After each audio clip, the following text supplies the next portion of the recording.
Now take a deep breath and let's rest in God's presence.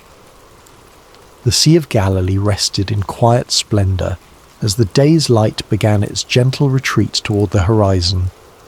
Golden rays stretched across the water's surface, dancing and shimmering as if heaven itself had scattered coins across the deep.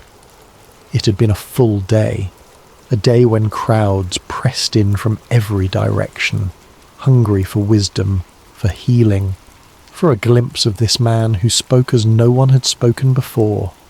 Jesus had been teaching since morning, his voice carrying across the gathered multitudes. He spoke of seeds falling on different soils, of tiny mustard seeds growing into sheltering trees, of hidden treasures and precious pearls.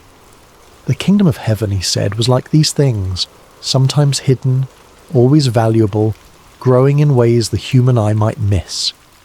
His words were simple yet profound, accessible yet mysterious, and the crowds hung on every syllable. But even the Son of God wrapped in human flesh grew weary. As the sun began its descent, Jesus looked out at his disciples with eyes that held both exhaustion and purpose. "Let us go over to the other side," he said simply. No fanfare accompanied these words, no dramatic declaration, just a quiet invitation to cross the sea. This is where our meditation begins tonight, with this small, seemingly unremarkable statement.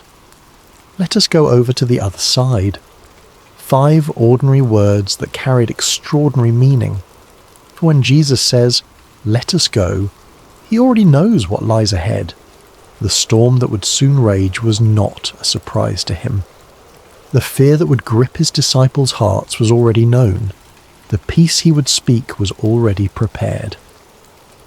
The disciples, eager to follow their teacher wherever he led, began to prepare the boat. Some of them were fishermen by trade, Peter, Andrew, James, and John. Their hands calloused and strong from years of casting nets and pulling oars. They knew this sea intimately, had crossed its waters countless times.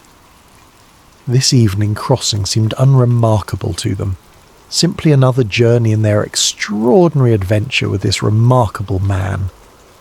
Other followers bid Jesus and the disciples farewell from the shore, perhaps still pondering the parables they had heard throughout the day. The kingdom of heaven is like. These words would linger in their hearts as they returned to their homes, planting seeds of truth that would grow in ways they couldn't yet imagine. As the boat pushed away from shore, Jesus settled into the stern. A small cushion was placed there, nothing luxurious, just a simple comfort for the teacher's rest. Several of the disciples took up the oars, their strong arms working in rhythmic unison to guide the vessel forward. Others perhaps sat quietly, watching the shoreline recede or gazing up at the vast canvas of sky that was beginning to transition from azure blue to deepening indigo. The evening air was cool against their skin, a welcome relief after the heat of the day. Birds wheeled overhead, their silhouettes dark against the warming colours of sunset. Fish occasionally broke the surface of the water, creating ripples that expanded outward in perfect circles. All seemed peaceful, all seemed well. Jesus, his body surrendering to weariness, closed his eyes. The gentle rocking of the boat, the quiet splash of water against its sides, the distant calls of birds, these formed a lullaby that invited rest. And so he slept, his head resting on the cushion, his breath falling into the deep, steady rhythm of slumber. The disciples continued their work, some rowing, others perhaps talking quietly among themselves about the day's events. What did the Master mean by this parable or that? How had he known what was in the heart of the Pharisee who had challenged him? Would they truly understand all these mysteries someday, as he had promised? As twilight deepened into dusk, stars began to appear overhead. First one, then dozens, then hundreds, until the sky above was spangled with light. On any other night, this might have been a moment of transcendent beauty, a reminder of God's promise to Abraham that his descendants would be as numerous as these very stars. But those with experience on these waters noticed something concerning. The air had changed, becoming charged with an expectancy that seasoned fishermen recognized. A slight shift in the wind's direction, a subtle change in temperature, small signs that spoke volumes to those who knew how to read them. Peter exchanged glances with Andrew, then with James. No words were needed between men who had spent their lives on these waters. Something was coming. The sea, now growing restless beneath them, had secrets to tell. Yet Jesus slept on, his face peaceful in the gathering darkness. Did the disciples consider waking him then, when the first signs appeared? Did they debate among themselves whether to alert their teacher to the changing conditions? We don't know. Perhaps they chose to let him rest, confident in their own abilities to handle whatever came. Perhaps they thought the signs would come to nothing. As the boat continued its journey across the darkening waters, the shoreline they had left grew distant, a thin line of shadow against the night sky. Ahead lay their destination, the country of the Gerasenes, but it remained out of sight, beyond the curve of the horizon. They were in the middle space now, too far from where they had been to return quickly, not yet close enough to where they were going to find shelter. It is in these middle spaces of our lives that storms often find us. Not when we're safely harboured, not when we've reached our destination, but in the vulnerable in-between, in the waiting, in the journeying, in the not yet there. The disciples could not know what lay ahead, but Jesus did. His rest was not the ignorant sleep of one caught unaware, but the peaceful repose of one who knows the end from the beginning. In this, there is profound comfort for us tonight as we rest. Whatever journey we're on, whatever middle space we find ourselves in, Jesus knows. He has already seen what we have not yet encountered. As our minds begin to slow and our bodies relax into this moment of rest, let us picture ourselves in that boat. Feel the gentle rocking beneath you. Hear the quiet splash of water against wood. See the stars appearing one by one in the vast expanse above, and know that Jesus is there with you, perfectly at peace even as the first winds of change begin to stir. It began with a whisper, a subtle change in the rhythm of the night. The stars that had shone so brightly overhead began to disappear, one by one, as clouds moved across the sky like silent spectators gathering for some celestial event. The gentle lapping of water against the sides of the boat grew more insistent, less soothing. The disciples, some of whom may have been drifting towards sleep themselves, grew more alert, their senses heightened by years of experience on these unpredictable waters. The Sea of Galilee, also known as Lake Gennesaret or the Sea of Tiberias, sits more than 600 feet below sea level, nestled in a basin surrounded by mountains. This unique geography creates a natural phenomenon well known to local fishermen. When cool air from the Mediterranean Sea, about 30 miles to the west, collides with the hot, humid air over the lake, sudden and violent storms can emerge with startling speed. This night would prove no exception to that natural law. One moment, the disciples were crossing in relative calm. The next, they found themselves battling a windstorm that seemed to descend upon them from nowhere. The Greek word used in Mark's Gospel to describe this storm is leilaps. Not a gentle rain shower or passing breeze, but a furious squall, a tempest of frightening power. The wind began to howl, no longer a whisper but a roar that filled their ears and made conversation nearly impossible. It seized the sail, straining the ropes that secured it, and threatening to tear the fabric from its moorings. Those disciples with seafaring experience would have worked quickly to secure what they could, their hands moving with practiced efficiency despite the growing chaos. Waves rose around them, No longer gentle undulations, but angry mountains of water that lifted the boat high before dropping it with stomach-churning speed into the next trough. Water began to break over the sides, soaking the men to their skin and pooling at their feet. In the dim light of whatever lamps they might have had, or perhaps by now extinguished by wind and water, they could see the boat beginning to fill. For modern readers, it might be difficult to fully appreciate the terror of this moment. We who cross oceans in massive ships or fly above the clouds in airplanes may have experienced turbulence or rough seas, but few of us have truly feared for our lives while travelling. These men, however, even those who had spent their lives on the water, understood their mortality with stark clarity in this moment. The boat was filling with water faster than they could bail it out. The wind showed no signs of abating. The shore was nowhere in sight. In the ancient world where swimming was not a commonly taught skill, and where the depths of the sea represented chaos and death, their situation was dire indeed.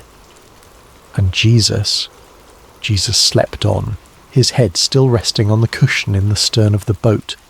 This image of Christ sleeping peacefully while chaos rages is one of the most powerful in all of Scripture. There is something almost incongruous about it, something that both confounds and comforts. The disciples must have looked at him with bewilderment. How could anyone sleep through such a storm? Did he not feel the water soaking his garments? Did he not hear the howling wind, or feel the violent pitching of the vessel? Perhaps some of them remembered the words of Psalm 121. He who watches over you will not slumber. Indeed, he who watches over Israel will neither slumber nor sleep. Yet here was their teacher, their master, whom some had begun to believe might be the promised Messiah, deep in slumber while destruction seemed imminent. We might pause here in our meditation and consider times when God has seemed silent or sleeping in our own lives. Those dark nights when prayers appear to go unanswered. Those seasons of suffering when heaven itself seems shut tight. Those moments when we cry out, "Lord, don't you care?" For this was precisely the question that rose to the disciples' lips as fear gave way to desperation. Someone, we don't know who, moved to the stern where Jesus lay sleeping. Perhaps they shook his shoulder roughly, the protocol of respect forgotten in the face of survival's urgency. "Teacher," they cried, their voices barely audible above the storm's rage, "don't you care if we drown?" There is raw humanity in this question, the unfiltered cry of those who feel abandoned in their hour of greatest need. It's not a theologian's careful inquiry or a philosopher's pondering, but the gut-level response of frightened men who cannot understand why the one they've come to trust seems indifferent to their plight. Don't you care? How many times have these words formed in human hearts across the centuries? The parent kneeling by the bed of a suffering child, the widow standing by a fresh grave, the refugee fleeing violence with nothing but the clothes on their back, the addict fighting for sobriety and failing again. Lord, don't you care? It's worth noting that the disciples didn't question Jesus' ability to help. They questioned his concern, his heart. They believed he could do something. Why else wake him? But they wondered if he would. Did their plight move him?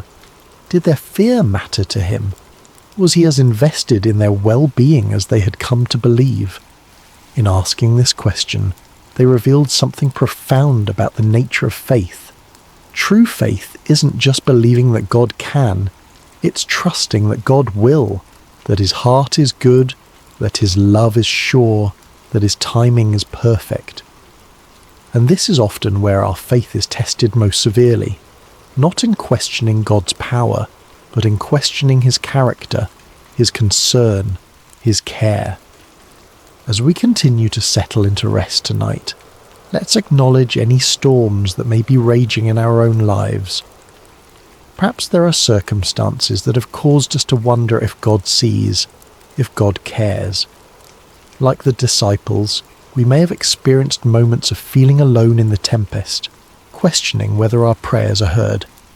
The beauty of this story, and the comfort it offers us even now, is that Jesus' response to their cry reveals the truth about his heart.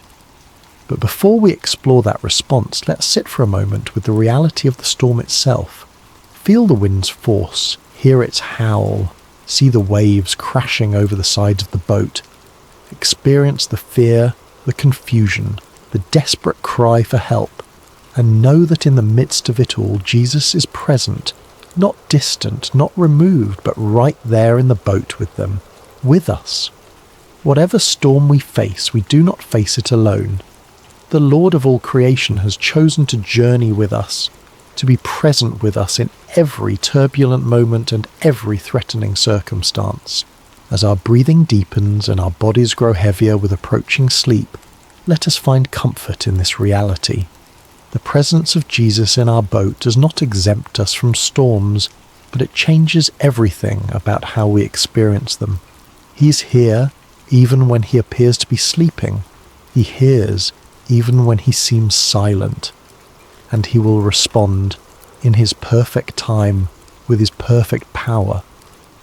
Now, as we picture the disciples crowding around Jesus, as we hear their cry of "Don't you care if we drown?" let us watch and see what happens next, for the storm is about to meet its match. The chaos is about to encounter its creator.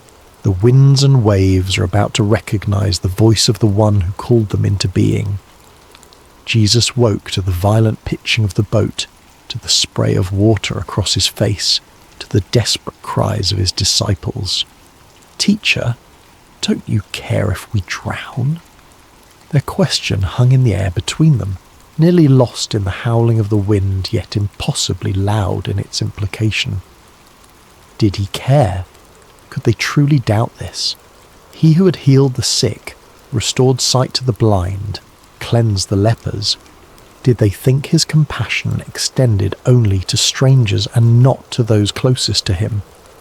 He who had called them by name, who had shared meals and long roads and countless conversations with them, did they imagine his heart was indifferent to their fear?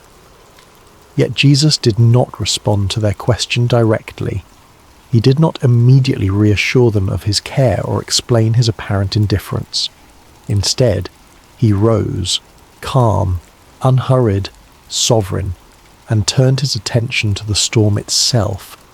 Mark's Gospel tells us that he got up, rebuked the wind, and said to the waves, "Quiet, be still." The Greek phrase used here, siopa pephimoso, carries the sense of be silent, be muzzled. It is the language one might use to quiet a disruptive animal or silence a disturbing noise. There is authority in these words, command and expectation of immediate obedience, and obey they did. The wind, which had been screaming across the water with destructive force, died away at once. The waves, which had been crashing over the sides of the boat and threatening to sink it, flattened into submission. The entire chaotic scene transformed in an instant from deadly peril to perfect calm. Imagine witnessing this moment. 1 second, you're fighting for your life against one of nature's most terrifying displays of power. The next, you're floating on a sea as smooth as glass under a clearing sky. The contrast would be disorienting, almost unbelievable. The silence following such tumult would ring in your ears. The stillness after such violent motion would leave you feeling strangely weightless. Only then, after demonstrating his authority over creation itself, did Jesus turn back to his disciples, and his words to them were not what they might have expected. No warm reassurance that yes, of course he cared, no gentle understanding of their fear. Instead, he asked them 2 pointed questions. Why are you so afraid? Do you still have no faith? These questions weren't meant to shame or condemn. Jesus was not expressing disappointment so much as issuing an invitation. an invitation to examine the gap between what they professed to believe about him and how they responded when those beliefs were tested by circumstance. The first question, "Why are you so afraid?" invites examination of the source of our fears. Fear often arises from a perception of threat coupled with a sense of powerlessness to address that threat. The disciples feared drowning because they perceived the storm's power and recognized their inability to control it. But Jesus was suggesting another perspective. When he is in our boat, the equation changes. The presence of the Creator fundamentally alters the balance of power in any situation. The second question, "Do you still have no faith?" probes even deeper. These disciples had witnessed Jesus perform miracle after miracle. They had seen him heal diseases medicine couldn't touch. They had watched him cast out demons that had tormented their victims for years. They had even seen him challenge the religious authorities of their day with an authority that clearly came from above. Yet when the storm came, when their own lives were threatened, their faith faltered. They reverted to fear rather than resting in confidence that the God who had demonstrated his power in so many other circumstances remained just as powerful in their present crisis. This is a common human pattern, isn't it? We can intellectually believe in God's power and love. We can recall times when we've experienced his faithfulness. We can even testify to others about how he has worked in our lives. But when new challenges arise, particularly ones that feel overwhelming or threatening, we can forget everything we know and surrender to panic. Jesus' questions invite a different response. They challenge us to align our emotional reactions with our professed beliefs, to allow what we know about God's character to inform how we feel when facing life's storms. This is not about denying fear. Fear is a natural human emotion that even Jesus experienced in the Garden of Gethsemane. Rather, it's about preventing fear from distorting our view of God and his activity in our lives. The disciples' fear had led them to question Jesus' care for them. "Don't you care if we drown?" His questions in return invited them to question their fear instead. Was it consistent with what they knew of him? Was it justified in light of who he had revealed himself to be? As we continue our journey toward rest tonight, these questions can guide our own reflection. What fears keep us awake at night? What storms in our lives have made us wonder if God cares? And more importantly, what do we know about the character of Jesus that might speak to those fears? If Jesus is truly who Scripture reveals him to be, all-powerful yet deeply compassionate, sovereign yet intimately involved, holy yet merciful, then our fears must be evaluated in light of these truths. Not dismissed or denied, but placed within the larger context of who God is and how he works. The disciples in that boat had to reconcile their experience of the storm with their experience of Jesus' power over it. We too must reconcile our experience of life's challenges with our understanding of God's character and capabilities. This reconciliation doesn't happen once and for all. It's an ongoing process, a continued growth in trust that develops as we walk with him through both calm seas and raging tempests. Perhaps the most comforting truth in this entire account is the simple reality that Jesus was in the boat with them. He had said, "Let us go over to the other side, you will," not "let me meet you on the other side," or to try to make it to the other side. When Jesus says, "Let us go," he commits to the entire journey, not just the destination. Similarly, when Jesus calls us to follow him, he doesn't promise absence of storms. He doesn't guarantee that the path will be smooth or the journey comfortable. What he does promise is his presence with us in whatever we face. "I am with you always," he would later tell his followers, "to the very end of the age." This presence changes everything. It doesn't always change our circumstances, though sometimes, as in this story, it dramatically does. But it always changes the meaning of those circumstances and how we can respond to them. As we feel sleep drawing nearer, let us rest in this truth. Whatever storm we face, Jesus is in our boat, not as a passive passenger, but as the Lord of wind and wave, the one whose word can transform chaos into calm, the one whose presence transforms our fear into faith. The question Jesus asks, "Why are you so afraid?" isn't meant to dismiss our feelings, but to direct our focus toward the greater reality of his presence and power. The perfect love he embodies casts out fear, not by pretending the storm doesn't exist, but by reminding us that he exists within the storm with us, and that makes all the difference. In the aftermath of the storm's sudden cessation, a profound silence settled over the Sea of Galilee. The only sounds remaining might have been the gentle lapping of now calm waters against the boat's hull, the dripping of seawater from soaked clothing and hair, and perhaps the still rapid breathing of men whose hearts had not yet caught up with the dramatic change in their circumstances. The contrast could not have been more stark. Moments before, chaos had reigned, wind howling, waves crashing, men shouting in fear. Now, perfect stillness surrounded them.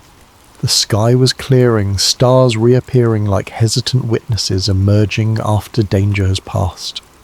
The sea, which had threatened to claim their lives, now cradled their boat with gentle care.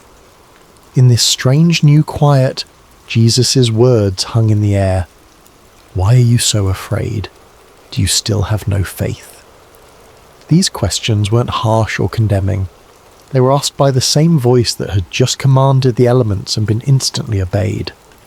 They were spoken by the same lips that had taught multitudes about the kingdom of heaven, that had pronounced forgiveness to the repentant, that had offered living water to the thirsty. His tone may have been one of genuine curiosity rather than criticism, a teacher using a powerful experiential lesson to reveal what was in his students' hearts. The disciples' reaction to this moment is profoundly revealing. Mark tells us that they were terrified and asked each other, "Who is this? Even the wind and the waves obey him."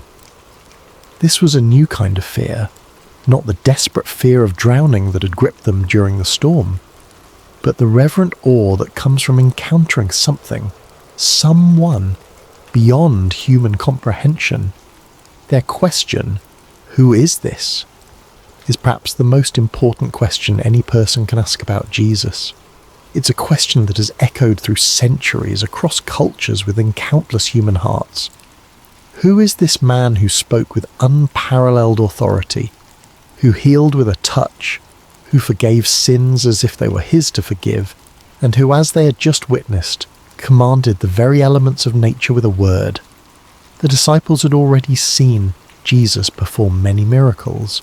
They had watched him heal sickness, cast out demons, even restore withered limbs. But this display of power struck them differently, perhaps because it touched so directly on their own expertise. Peter, Andrew, James, John, these were fishermen who had spent their lives on this very sea. They knew its moods and dangers. They had weathered storms before through their own skill and experience. But they had never seen anyone simply speak to a storm and have it obey. Their question reveals something profound about spiritual growth. Revelation comes in layers. We don't grasp the full reality of who Jesus is all at once. Even those who walked with him physically, who ate with him and listened to his teaching daily, came to understand his identity gradually, through accumulated experiences and progressive revelation. This moment on the sea represented a significant shift in their understanding. The Jesus they thought they knew, teacher, healer, friend, suddenly revealed himself to be Lord of creation itself. The one who had been sleeping on a cushion moments before now stood before them as the one who held authority over the very forces of nature. "Who is this?" they asked each other. They were beginning to realize that the answer was far more profound, far more cosmic, far more divine than they had previously imagined. This question invites us into our own reflection tonight. Who is Jesus to us? Is he simply a wise teacher whose moral guidance we appreciate? A historical figure who founded a religion? A comforting presence when life gets difficult? Or is he the sovereign Lord of all creation, whose authority extends over every aspect of our existence, from the largest cosmic forces to the smallest details of our daily lives. Our answer to this question shapes everything about our faith journey. If Jesus is merely a good teacher, then his words are suggestions we can take or leave. If he is simply a historical religious figure, then his relevance to our modern lives may be limited. But if he is who he claimed to be, the Son of God, one with the Father, the Word made flesh, then every word he spoke carries divine authority. Every promise he made is utterly trustworthy, and every command he gave deserves our complete obedience. The disciples in that boat were confronting this reality in a visceral, immediate way. The Jesus they thought they knew had just done something only God could do. The Psalms describe God as the One who stilled the roaring of the seas, the roaring of their waves. Psalm 65:7, and the one who stilled the storm to a whisper, the waves of the sea were hushed. Psalm 107:29. Now they had seen Jesus do exactly this, with their own eyes in their own boat, in response to their own cry for help. Their question, "Who is this?" was not merely rhetorical. It reflected genuine wrestling with an expanding understanding of Jesus' identity. And this wrestling is an essential part of authentic faith. God does not expect us to have perfect theological understanding from the beginning of our journey with him. He reveals himself to us gradually, meeting us where we are and gently expanding our capacity to know him as he truly is. For the disciples, this storm became a classroom, a place where their understanding of Jesus grew deeper and wider. Similarly, the storms of our lives often become the context in which we come to know God more truly. It's relatively easy to affirm God's goodness when life is calm and comfortable. It's when the winds howl and the waves threaten that our true understanding of his character is both revealed and refined.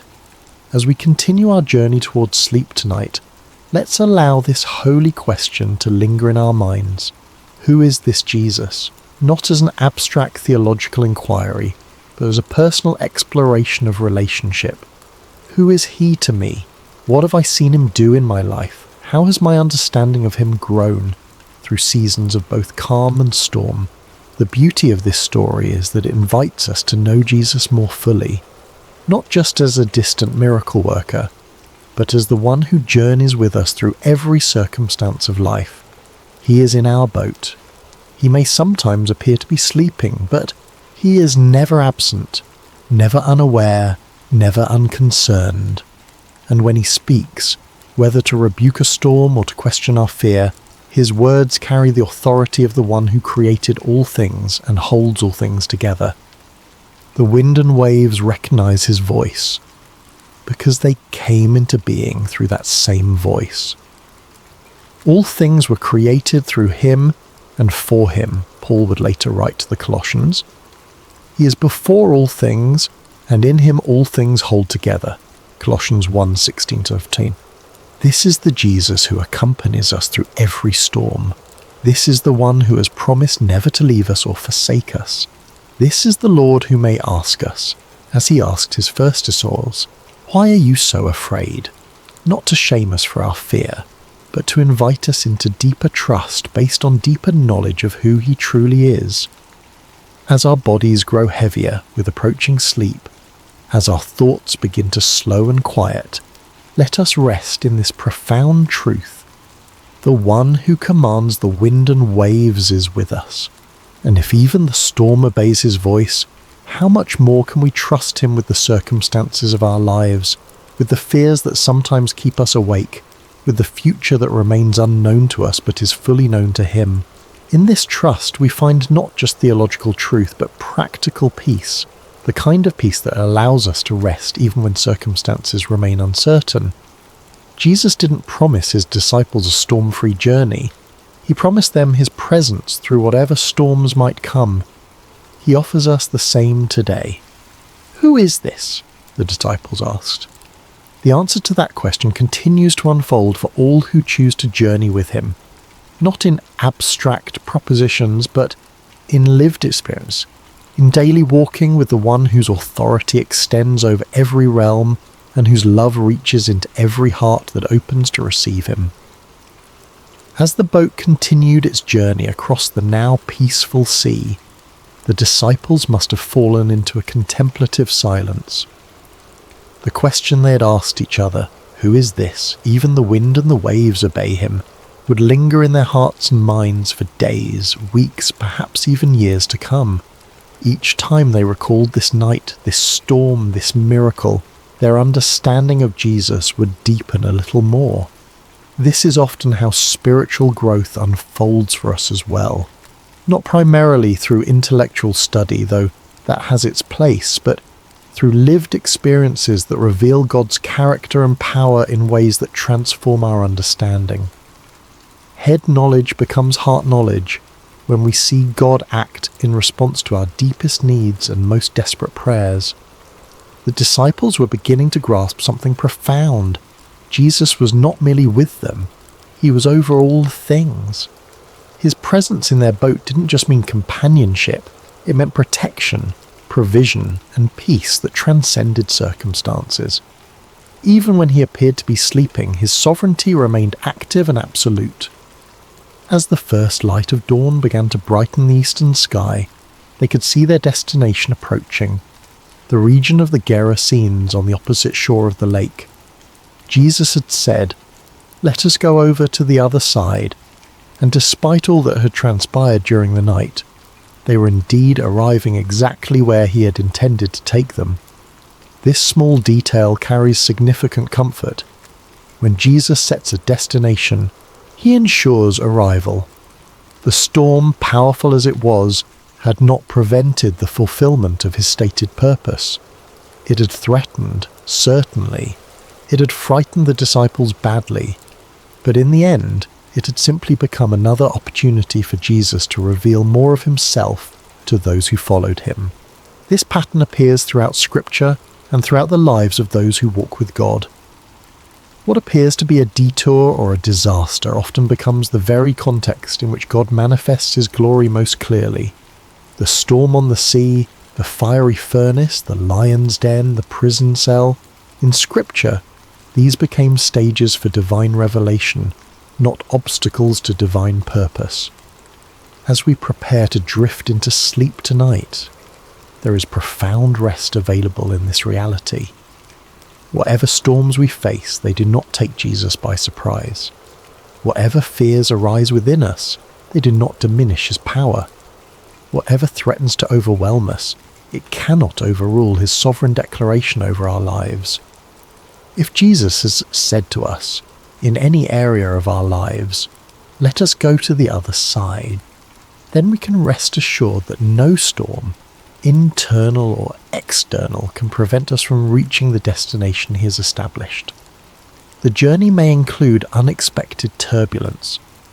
We may experience moments of genuine fear, but the presence of Jesus in our boat, in our lives, our circumstances, our hearts, guarantees safe passage. This doesn't mean we won't get wet, doesn't mean the journey will always feel comfortable or proceed according to our preferred timeline. The disciples in that boat experienced genuine terror before they witnessed miraculous calm. They got soaked to the skin. They may have lost cargo overboard. The boat likely required bailing out and repairs afterward, but they made it to the other side because Jesus had declared that this would be so, and in the process, they came to know him more deeply than they had before. The storm became not an obstacle to their progress, but a vehicle for their spiritual growth. As we reflect on this story one final time tonight, let's consider 3 enduring comforts it offers to all who journey with Jesus. First, Jesus is present in every storm. He may not manifest his power immediately or in the ways we expect, but he's never absent from our struggles. The psalmist wrote, "God is our refuge and strength, an ever-present help in trouble. Therefore we will not fear, though the earth give way and the mountains fall into the heart of the sea, though its waters roar and foam, and the mountains quake with their surging." Psalm 46, 1 and 3. This presence is not just comforting, it's transformative. It changes how we experience our circumstances, even when it doesn't immediately change the circumstances themselves. Second, Jesus' timing is perfect. He allowed the storm to rage for a time before calming it, not because he was indifferent to the disciples' fear, but because the experience would deepen their understanding and strengthen their faith. Similarly, when he seems silent or inactive in our lives, it is never due to indifference. His timing takes into account purposes and perspectives that extend far beyond our immediate comfort, encompassing our long-term growth and God's eternal glory. Third, Jesus' authority is absolute. When he spoke to the wind and waves, they had no choice but to obey. The same voice that said, "Let there be light" at creation, now said, "Be still" to the storm, with the same creative authority and the same immediate result. This ultimate authority means that nothing we face, no circumstance, no enemy, no fear, no failure, is beyond his power to redeem, restore, or transform according to his perfect will. These truths don't eliminate life's storms, but they fundamentally change how we experience them. They allow us to sleep, literally and figuratively, in the sovereignty of the one who has promised to bring us safely to the other side. As your body relaxes more deeply now, as your breathing slows and your thoughts begin to drift, imagine yourself in that boat after the storm has ceased. Feel the gentle rocking of the vessel on calm waters. See the stars reflected on the surface like scattered diamonds. Hear the quiet lapping of small waves against the wooden hull. And most importantly, know that Jesus is there with you, awake, aware, almighty. The night is passing. Dawn approaches. The shore draws nearer with each moment. And the one who commanded the storm with a word continues to hold you in the palm of his hand, guiding your vessel to exactly where he intends it to go. In this assurance there is deep peace. In this knowledge there is perfect rest. In this presence there is complete safety. Whether we find ourselves currently in the midst of a raging storm, in the calm that follows, or in the ordinary moments between dramatic events, the truth remains. Jesus is with us. Jesus is for us, and Jesus will bring us safely to the other side. So breathe deeply now. Release the tension you may be holding in your shoulders, your jaw, your hands, your mind. Allow your body to grow heavy with approaching sleep.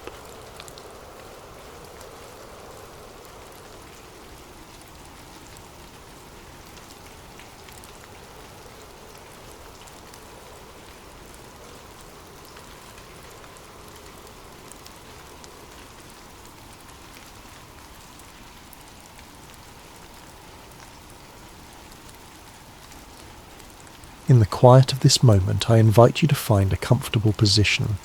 Perhaps you're already settled in bed, your head resting on your pillow, or maybe you're preparing for rest after a long day. Wherever you are, however you've arrived at this moment, know that you are welcomed here with tenderness and care. Close your eyes if you haven't already. Feel the weight of your body surrendering to the support beneath you. Notice how your shoulders can soften, how your hands can rest without grasping, how your face can release any tension it's been holding. There's nothing you need to do right now except breathe and listen.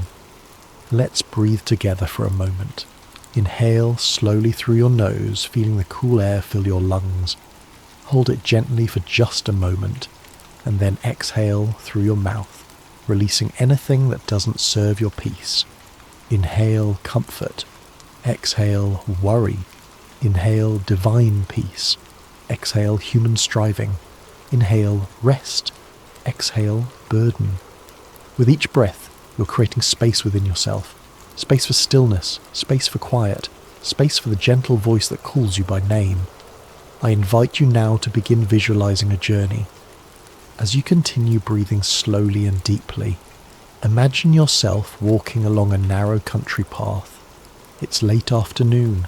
and the golden light of the setting sun bathes everything in a warm glow.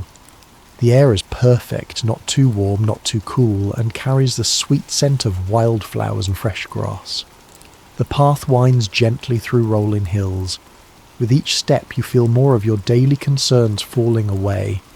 The emails waiting for responses, the conversations that left you wondering, the tasks still uncompleted, all of these can wait outside this peaceful moment. As you walk, you notice the sound of birdsong in the distance, not the busy chattering songs of morning birds, but the gentle settled sounds of evening, soft calls that seem to whisper, "All is well, rest is coming." The path begins to crest a small hill, and as you reach the top you see before you a wide meadow. The grass sways gently in a soft breeze, creating waves of movement like a green sea. Scattered throughout are wildflowers in gentle hues, pale yellows, soft whites, and tender purples. At the far edge of this meadow, you can just make out the stone walls of an ancient sheepfold, a place of gathering, a place of safety, a place of rest. This is where our journey is taking us tonight, to the sheepfold of the Good Shepherd. As you descend the hill toward the meadow, you feel a sense of being both completely free and completely held. The vast open sky above reminds you of boundless possibility, while the path beneath your feet assures you that you're being guided. With each step, your breathing continues to deepen. Your inhales become fuller, your exhales become longer. Your mind begins to quiet like waters settling after a storm. The path now leads you into the meadow itself. The grass reaches up past your ankles, brushing against you with feather-like touches. You can feel the earth beneath your feet, solid, supportive, ancient. As you walk, you begin to notice the sounds of sheep in the distance, not loud or disturbing, but the gentle bleating that speaks of contentment and security. They're calling to one another as they make their way toward the sheepfold for the night. And then you hear something else, a voice. Low and warm, it carries across the meadow with remarkable clarity.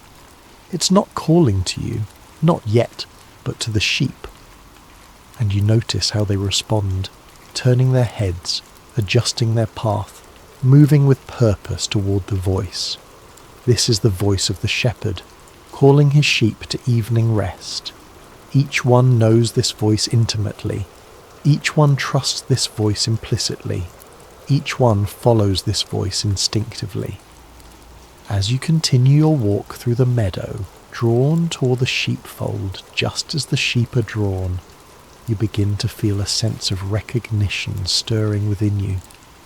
Something about this voice awakens a deep memory, not from yesterday or last year, but from the very foundation of your being.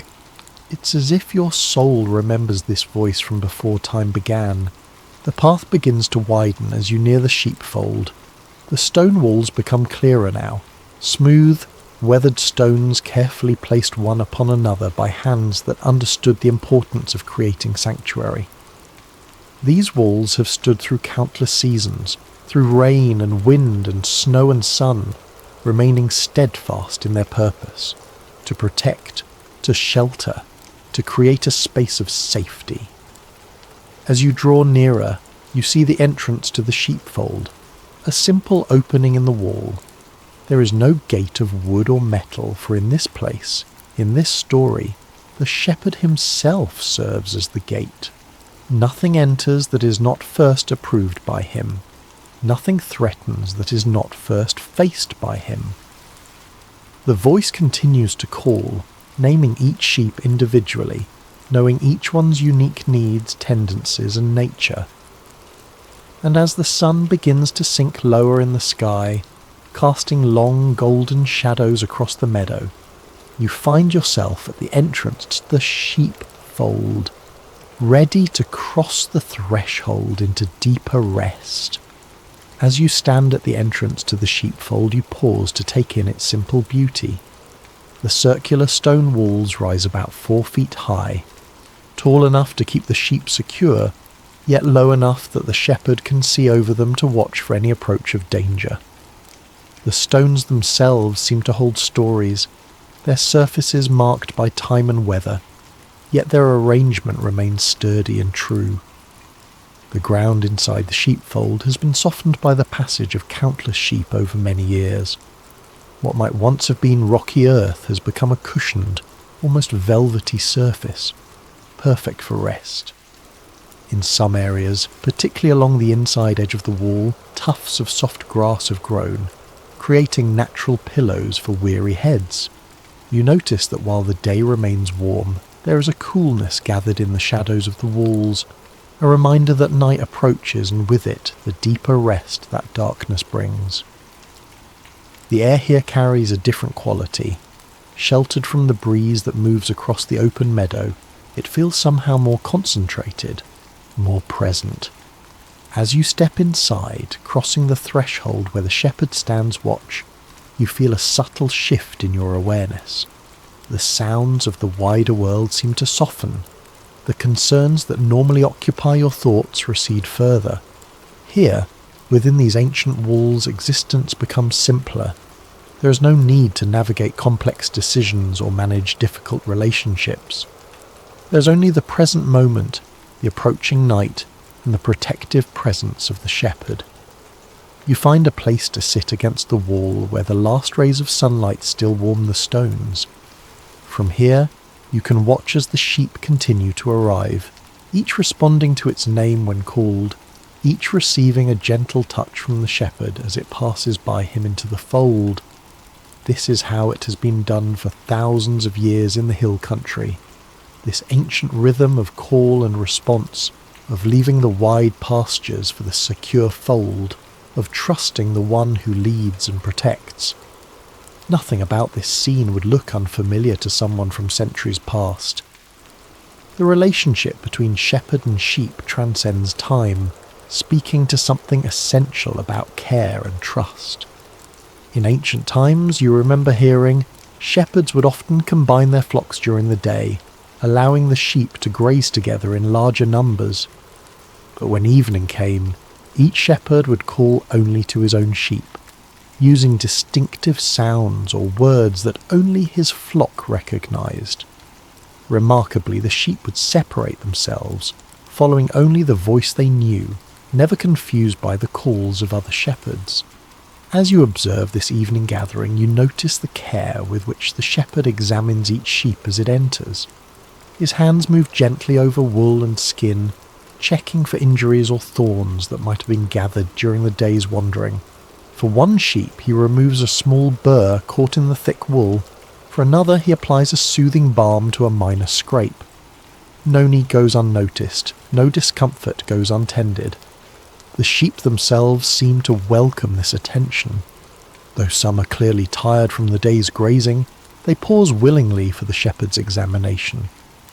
There is trust in their stillness, contentment in their patience. They know these hands, they know this voice, they know they are cared for individually, specifically, attentively. As the fold fills with more sheep, you notice the distinctive sounds they make. Not the loud bleating of alarm, but the soft, low sounds of recognition and settlement. They are talking to each other and to the shepherd in their own language of belonging. The air begins to cool more noticeably as the sun touches the horizon. Long shadows stretch across the sheepfold, and the stone walls now provide not just security, but shelter from the light evening breeze. The shepherd moves among the gathered sheep, his presence clearly bringing them comfort. Some draw closer to him as he passes, seeking the reassurance of proximity. You watch as he kneels beside one sheep that seems particularly restless. He speaks softly to it, words you cannot quite hear from where you sit, but you can see the effect. The sheep's breathing slows, its movements still, its eyes close in what can only be described as surrender to care. This, you realize, is what true safety looks like. Not the absence of all threat, but the presence of one who is trustworthy enough to allow complete vulnerability. The sheep do not need to remain vigilant because the shepherd stays watchful. They do not need to worry about provision because the shepherd knows where the sweet water flows and the tender grass grows. They do not need to fear the darkness because the shepherd's sight penetrates what they cannot see. As twilight deepens into early evening, a profound quiet descends upon the sheepfold. The activities of the day, the walking, the grazing, the occasional startle running, have given way to stillness. Energy spent has prepared the way for deep restoration. The shepherd now sits at the entrance to the fold, his back against one of the stone walls, his staff across his lap. From this position, he can see both outward across the meadow and inward to the gathered flock. Nothing approaches without his knowledge. Nothing disturbs without his permission. In this ancient pattern, in this timeless scene, you feel your own breathing continuing to slow, your own thoughts continuing to quiet. The simple rightness of this place seeps into your awareness. The stone walls that have sheltered generations, the soft earth that welcomes rest, the attentive presence that makes vulnerability safe. As night begins to embrace the world outside the fold, you feel yourself drawn deeper into the peace of this sanctuary. The voice of the shepherd, which first called across the meadow, now speaks in the silence of complete trust. And though no words are spoken aloud, you understand with perfect clarity. You are known. You are seen. You are safe. As the night deepens around the sheepfold, the stars begin to appear overhead.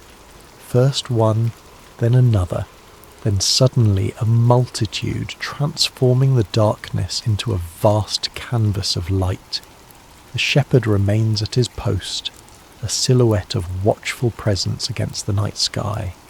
In this moment of perfect stillness, words from ancient scripture rise in your mind, words that have brought comfort to countless souls through the centuries. The 10th chapter of John's Gospel, where Jesus describes himself as the Good Shepherd, speaks with particular resonance in this place of safety and rest. Listen now as the words flow gently into your consciousness. Very truly I tell you, I am the gate for the sheep. All who have come before me are thieves and robbers, but the sheep have not listened to them. I am the gate. Whoever enters through me will be saved. They will come in and go out and find pasture. Pause and consider this image of the gate. In ancient sheepfolds like this one, the shepherd would often position himself in the opening of the wall, literally becoming the gate. Nothing could enter without passing by him first. No predator could threaten. No thief could steal. No sheep could wander away without encountering the shepherd's watchful presence. Imagine now what it means to have such protection. Not a cold barrier of wood or metal, but a living, attentive guardian who knows each one by name. This is not distant security, but intimate care. This is not impersonal safety, but relationship-based protection. The words continue to unfold. I am the Good Shepherd.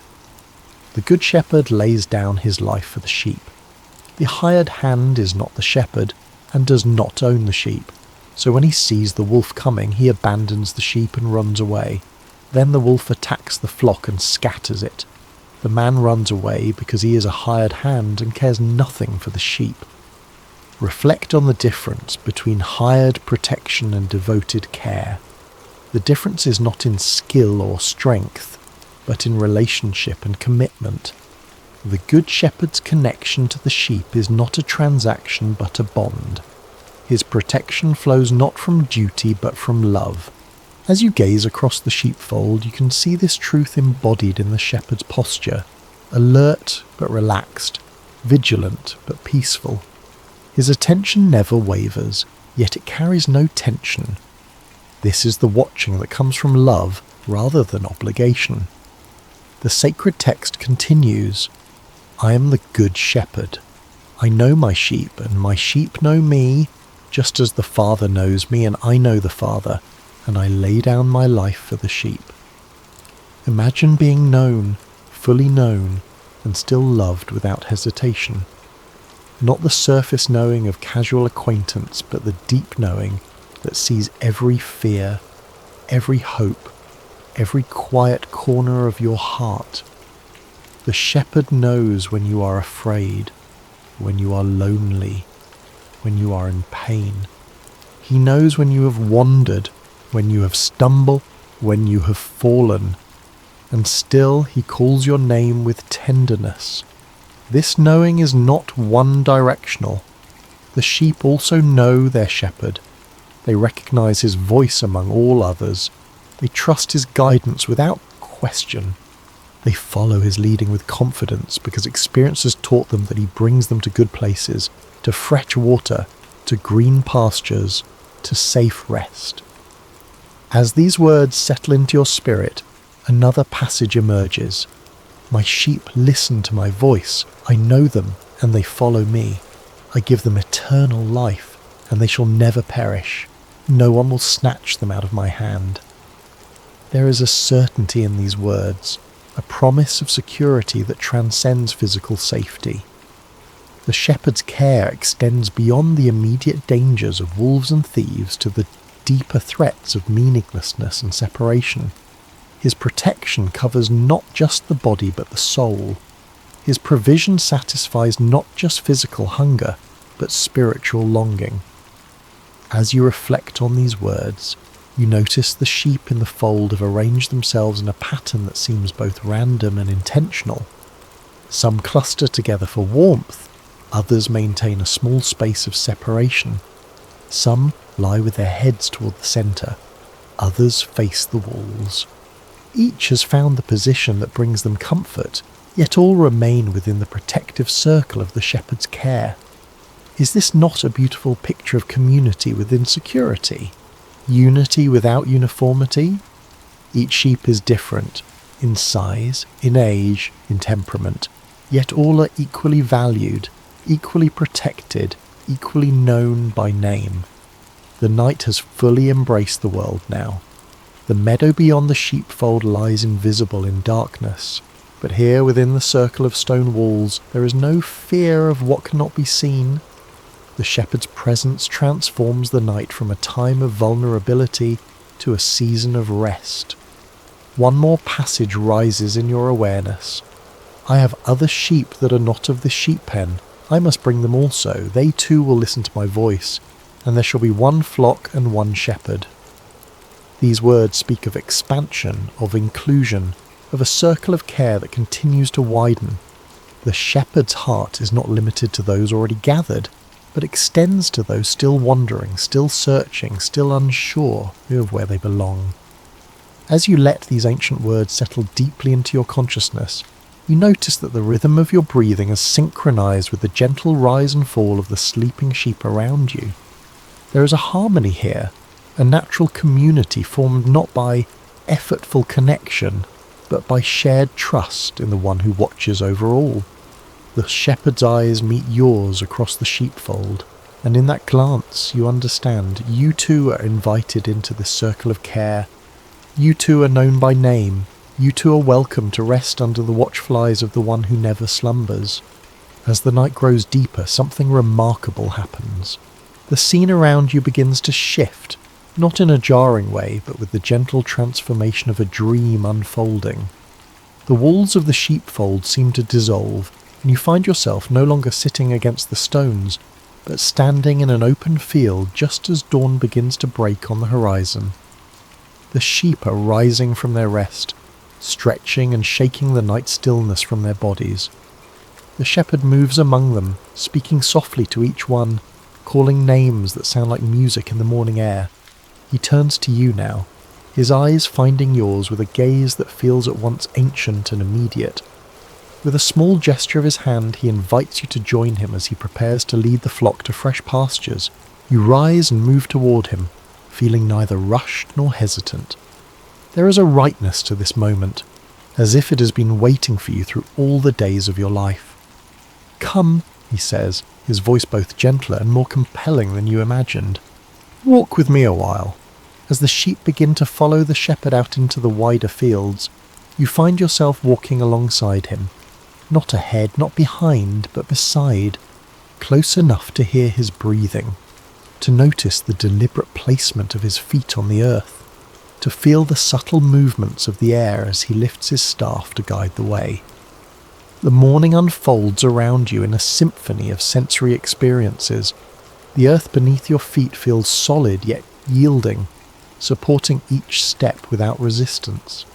The cool morning air carries the mingled scents of grass, wild flowers, and the earthy wool of the sheep. Light increases gradually as the sun climbs higher, illuminating the landscape in stages, first outlining the hills in gold, then filling the valleys with amber light, finally bathing everything in the clear radiance of full morning. You notice that the shepherd does not hurry. His pace is steady but unhurried, considerate of the youngest lambs and the oldest ewes. There is no sense of urgency, no anxiety about reaching a destination by a certain time. The journey itself holds as much importance as the arrival.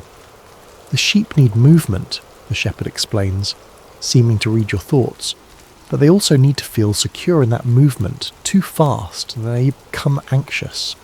Too slow and they begin to wander. The right pace creates both progress and peace.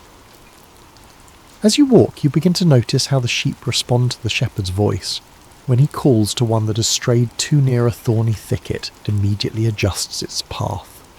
When he makes a particular clicking sound, the entire flock knows to pause and wait. When he sings a low melodic note, they gather more tightly together. "They know my voice," he says simply. "Not just its sound, but its meaning." The path begins to ascend a gentle hill.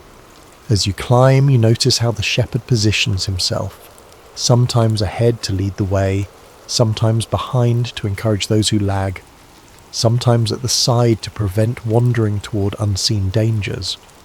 The greatest deception, he comments, is the belief that freedom means absence of guidance.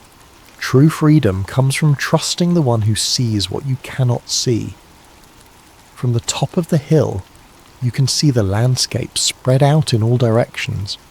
To the east, where you've come from, the sheepfold stands solid and familiar. To the west, your direction of travel, a wide valley opens up, green with the new grass and dotted with the blue of morning flowers. To the north and south, other hills rise, creating a natural corridor for your journey. The shepherd pauses here, allowing the sheep to rest for a moment and take in the wider view. He stands slightly apart, his eyes scanning the horizon with attentive care. You understand that he is looking for signs of danger, assessing weather patterns, planning the safest route forward. "Every step we take has been imagined before we take it," he says, again responding to your unspoken thoughts. "I walk these paths in my mind before I walk them with my feet. That is how I can lead with confidence even into new territories." As the journey resumes, you begin to notice the distinct personalities of the sheep around you. Some walk with the confidence of experience, staying close to the shepherd out of choice rather than fear. Others move with the uncertainty of youth, sometimes darting ahead, sometimes falling behind, requiring more of the shepherd's attention. One sheep in particular catches your notice and slightly smaller than the others, with a slight limp that suggests an old injury.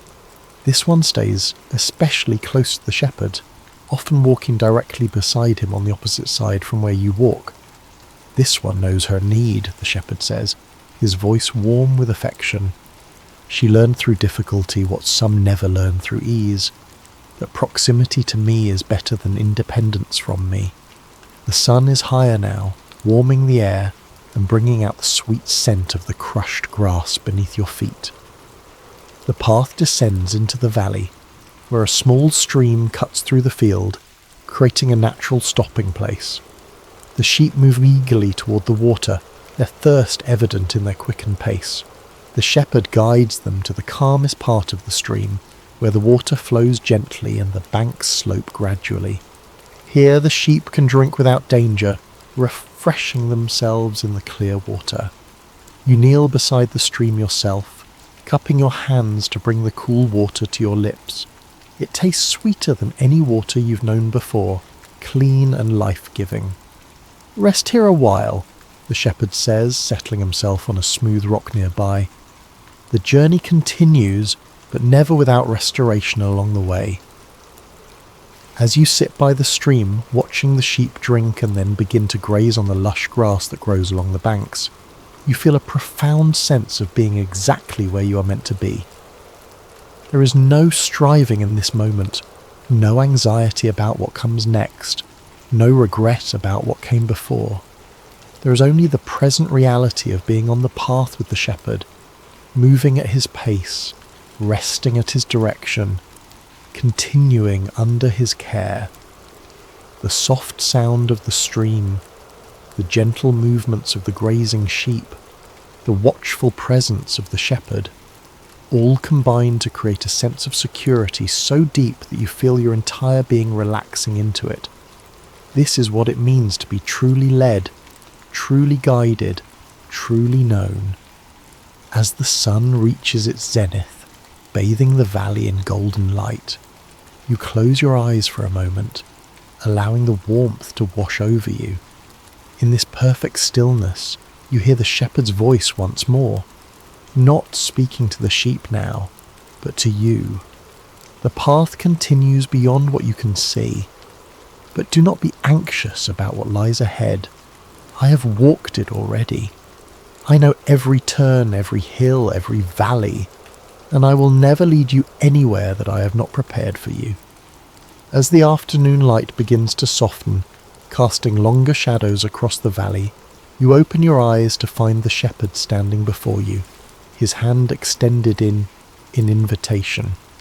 "Come," he says simply. "There is something I want to show you before the day ends." You rise and follow him, noticing that the sheep have settled into a gentle rhythm of grazing.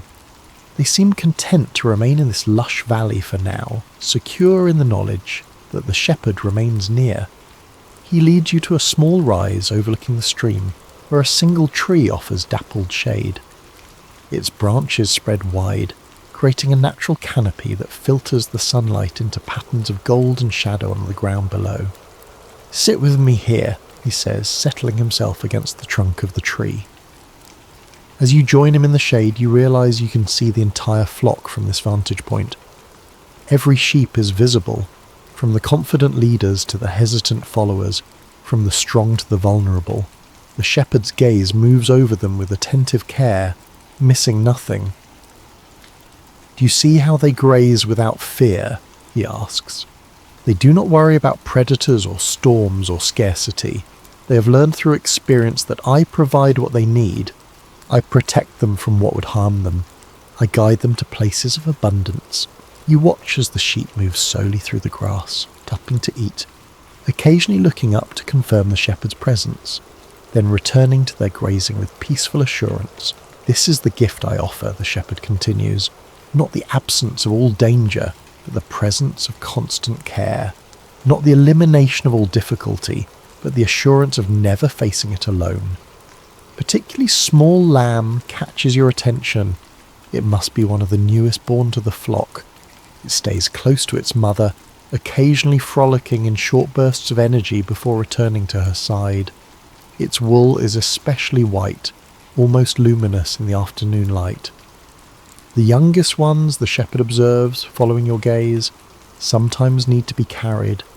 When the path grows steep or the day grows long, I lift them into my arms and bear their weight. They learn trust through being held. You consider this, the image of the strong shepherd carrying the vulnerable lamb, not with impatience at its weakness, but with tenderness for its need. "Do you know," he asks, turning to look directly at you, "that I would leave the 99 to find the one? If a single sheep wanders away, becomes lost, falls into danger, I go after it, not because it is more valuable than the others, but because each one is irreplaceable to me. Each one is known by name. Each one matters uniquely." The depth of commitment in his voice moves you deeply. This is not the impersonal care of a distant guardian, but the passionate attention of one who loves specifically, individually, completely. The good shepherd, he continues, lays down his life for the sheep, not because the sheep have earned such sacrifice, but because the shepherd's love makes them worth any cost. As he speaks these words, the light shifts, taking on the golden quality of late afternoon. The air grows still, as if the world itself is listening to this truth. Many voices will call to you, the shepherd says softly. Some offering easier paths, some promising quicker rewards, some threatening what will happen if you don't follow them. But remember, my sheep know my voice. They recognize it among all others because they have spent time listening, because they have experienced its reliability, because they have found that following it always leads to life. He reaches out and places his hand on your shoulder, the weight of it both grounding and reassuring. You are not alone in the fields of this world, he says. Even when you cannot see me, I am watching. Even when you cannot hear me clearly, I am speaking. Even when you wander, I am seeking. This is the promise I make to each one who belongs to me. You will never be forgotten, never be abandoned, never be left without guidance. The sun is beginning its descent toward the horizon now, painting the sky in shades of pink and gold. Soon it will be time to lead the sheep back to the safety of the fold for the night. Trust and rest, the shepherd says, his voice a gentle command. These are the twins of peace. Trust that I know the way forward. Rest in the knowledge that you are watched over. Together they create a quiet heart even in the midst of a noisy world. As these words settle into your spirit, you notice that your breathing has slowed to match the shepherd's. Deep, unhurried breaths that seem to draw peace directly from the air around you. Your body feels heavy with relaxation, as if every muscle has decided at once to release its tension. The voice of love is always near, the shepherd murmurs, his words becoming almost musical in their rhythm. Calling you by name, inviting you to follow, promising presence through every valley and on every mountain top. The sheep are beginning to gather more closely now, sensing the approaching evening. Their movements become slower, their grazing more intermittent. They are preparing for the journey back to the fold. Step by step, you are led to peace, the shepherd continues, his voice growing softer, not in great leaps or sudden flights, but in the patient unfolding of a path walked in trust.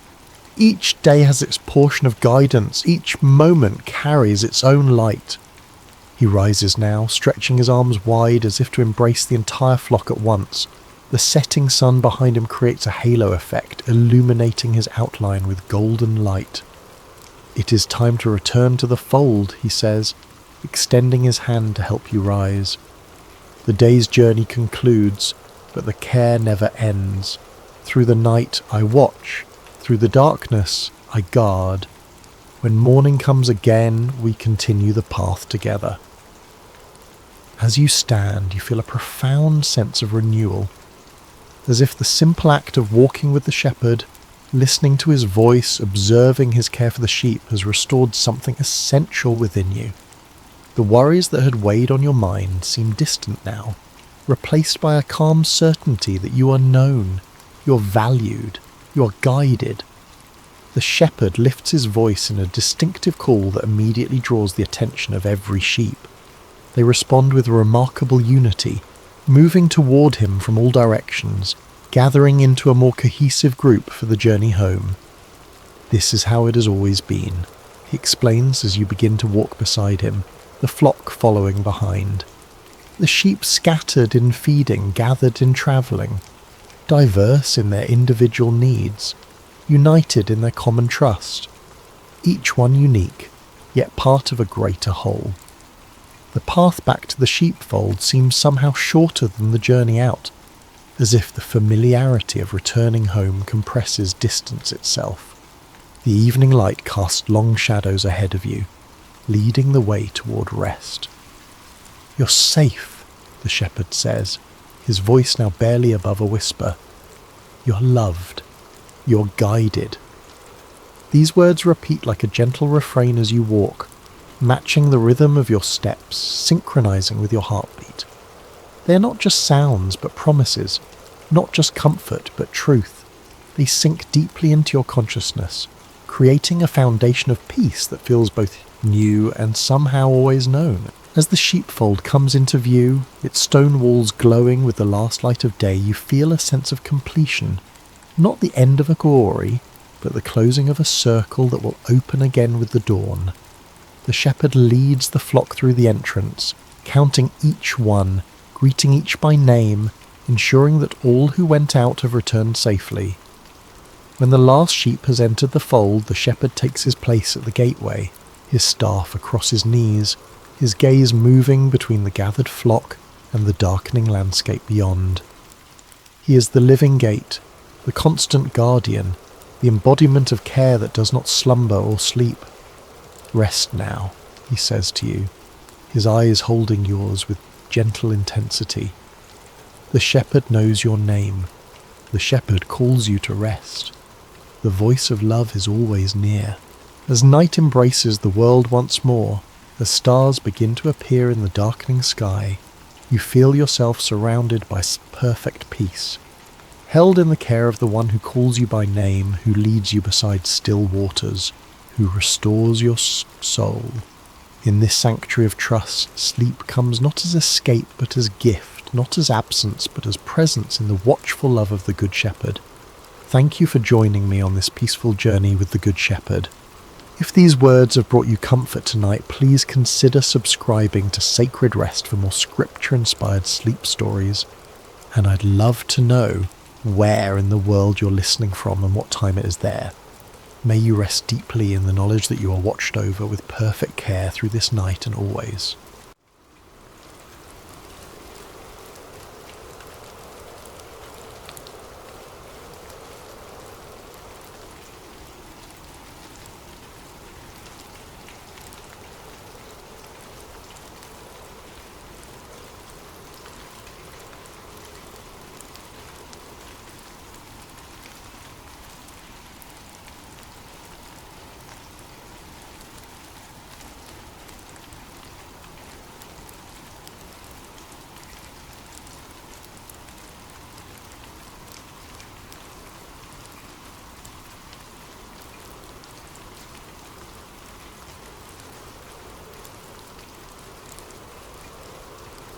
Hello dear friends, and welcome back to Sacred Slumber.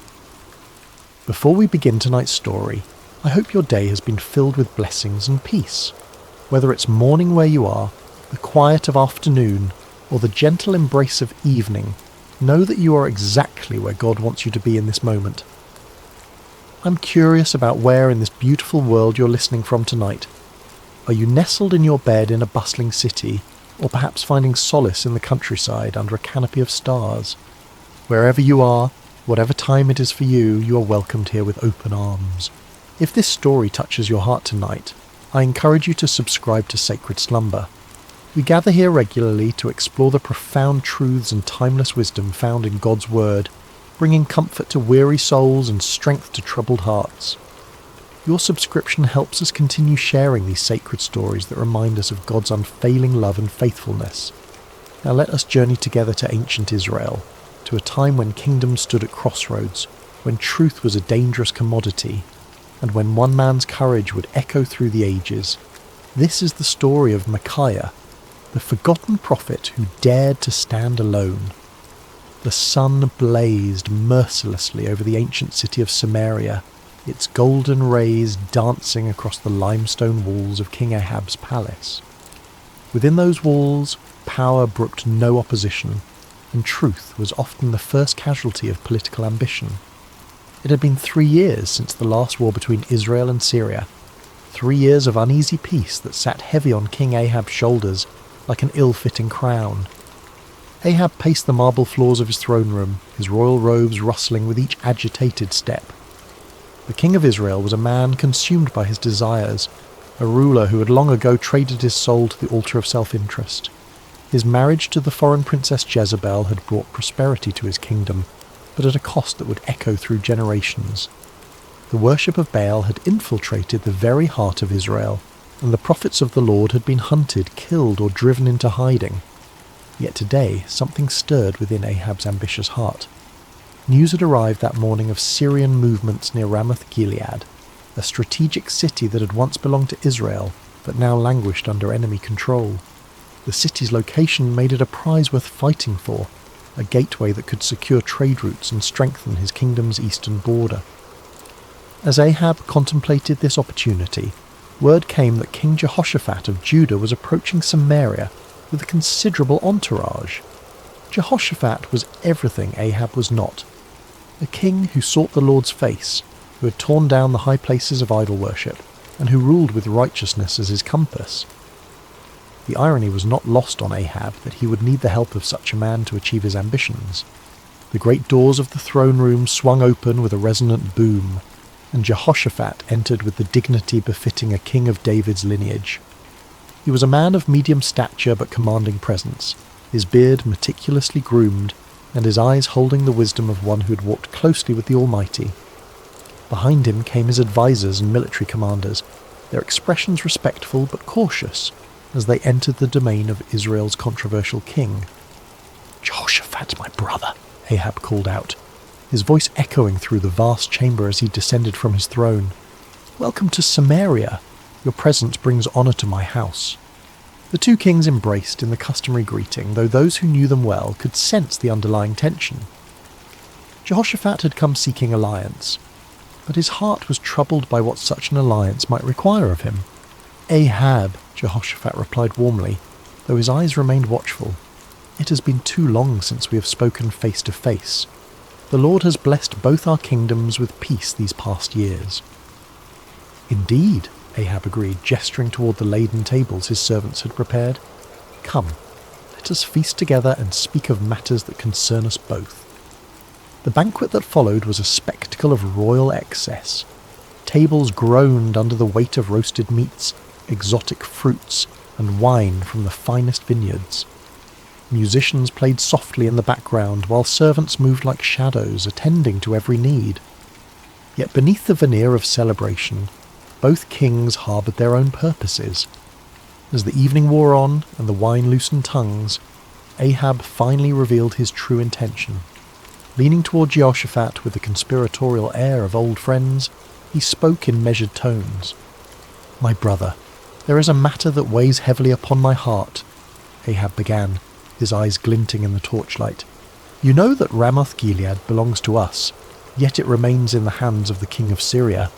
Should we not take back what is rightfully ours?" Jehoshaphat set down his goblet carefully, his expression growing thoughtful. He had anticipated this moment, knowing that Ahab rarely extended hospitality without purpose. The question hung in the air between them like incense, heavy with implication. "Ramoth-Gilead has indeed been a source of contention," Jehoshaphat replied diplomatically. "What do you propose?" Ahab's smile was that of a merchant who senses a favourable negotiation. "I propose that we go up together against Ramoth-Gilead. Your army combined with mine would be formidable. We could restore the city to Israel and share in the glory of victory." The words were carefully chosen, appealing to both practical strategy and Jehoshaphat's sense of brotherhood among the tribes of Israel. Yet Jehoshaphat had not survived as king by making hasty decisions. His reign had been marked by careful consultation with the Lord, and he would not abandon that practice now. "I am as you are," Jehoshaphat responded slowly. "My people as your people, my horses as your horses. If the Lord wills it, we shall stand together in battle." He paused, his next words carrying the weight of true conviction. "But first let us inquire of the Lord." Ahab's smile faltered slightly. In his eagerness for military glory, he had hoped to avoid the complications that divine consultation might bring. Yet he could hardly refuse such a reasonable request from a potential ally, especially one whose righteousness was renowned throughout the region. "Of course," Ahab agreed, though his tone lacked enthusiasm. "Let us seek the word of the Lord." What followed was a demonstration of the spiritual corruption that had infected Ahab's court. The king summoned his prophets, all 400 of them, men who wore the garments of holiness, but whose hearts served earthly masters. They came in a great procession, their robes flowing and their voices raised in what appeared to be spiritual fervour. These were not true prophets of the Lord, though they claimed his name. They were court prophets, men who understood that their continued prosperity depended upon telling the king what he wished to hear. Their prophecies were crafted not in the secret place of prayer, but in the calculating chambers of political expediency. As the prophets assembled in the courtyard before the two kings, their spokesman stepped forward.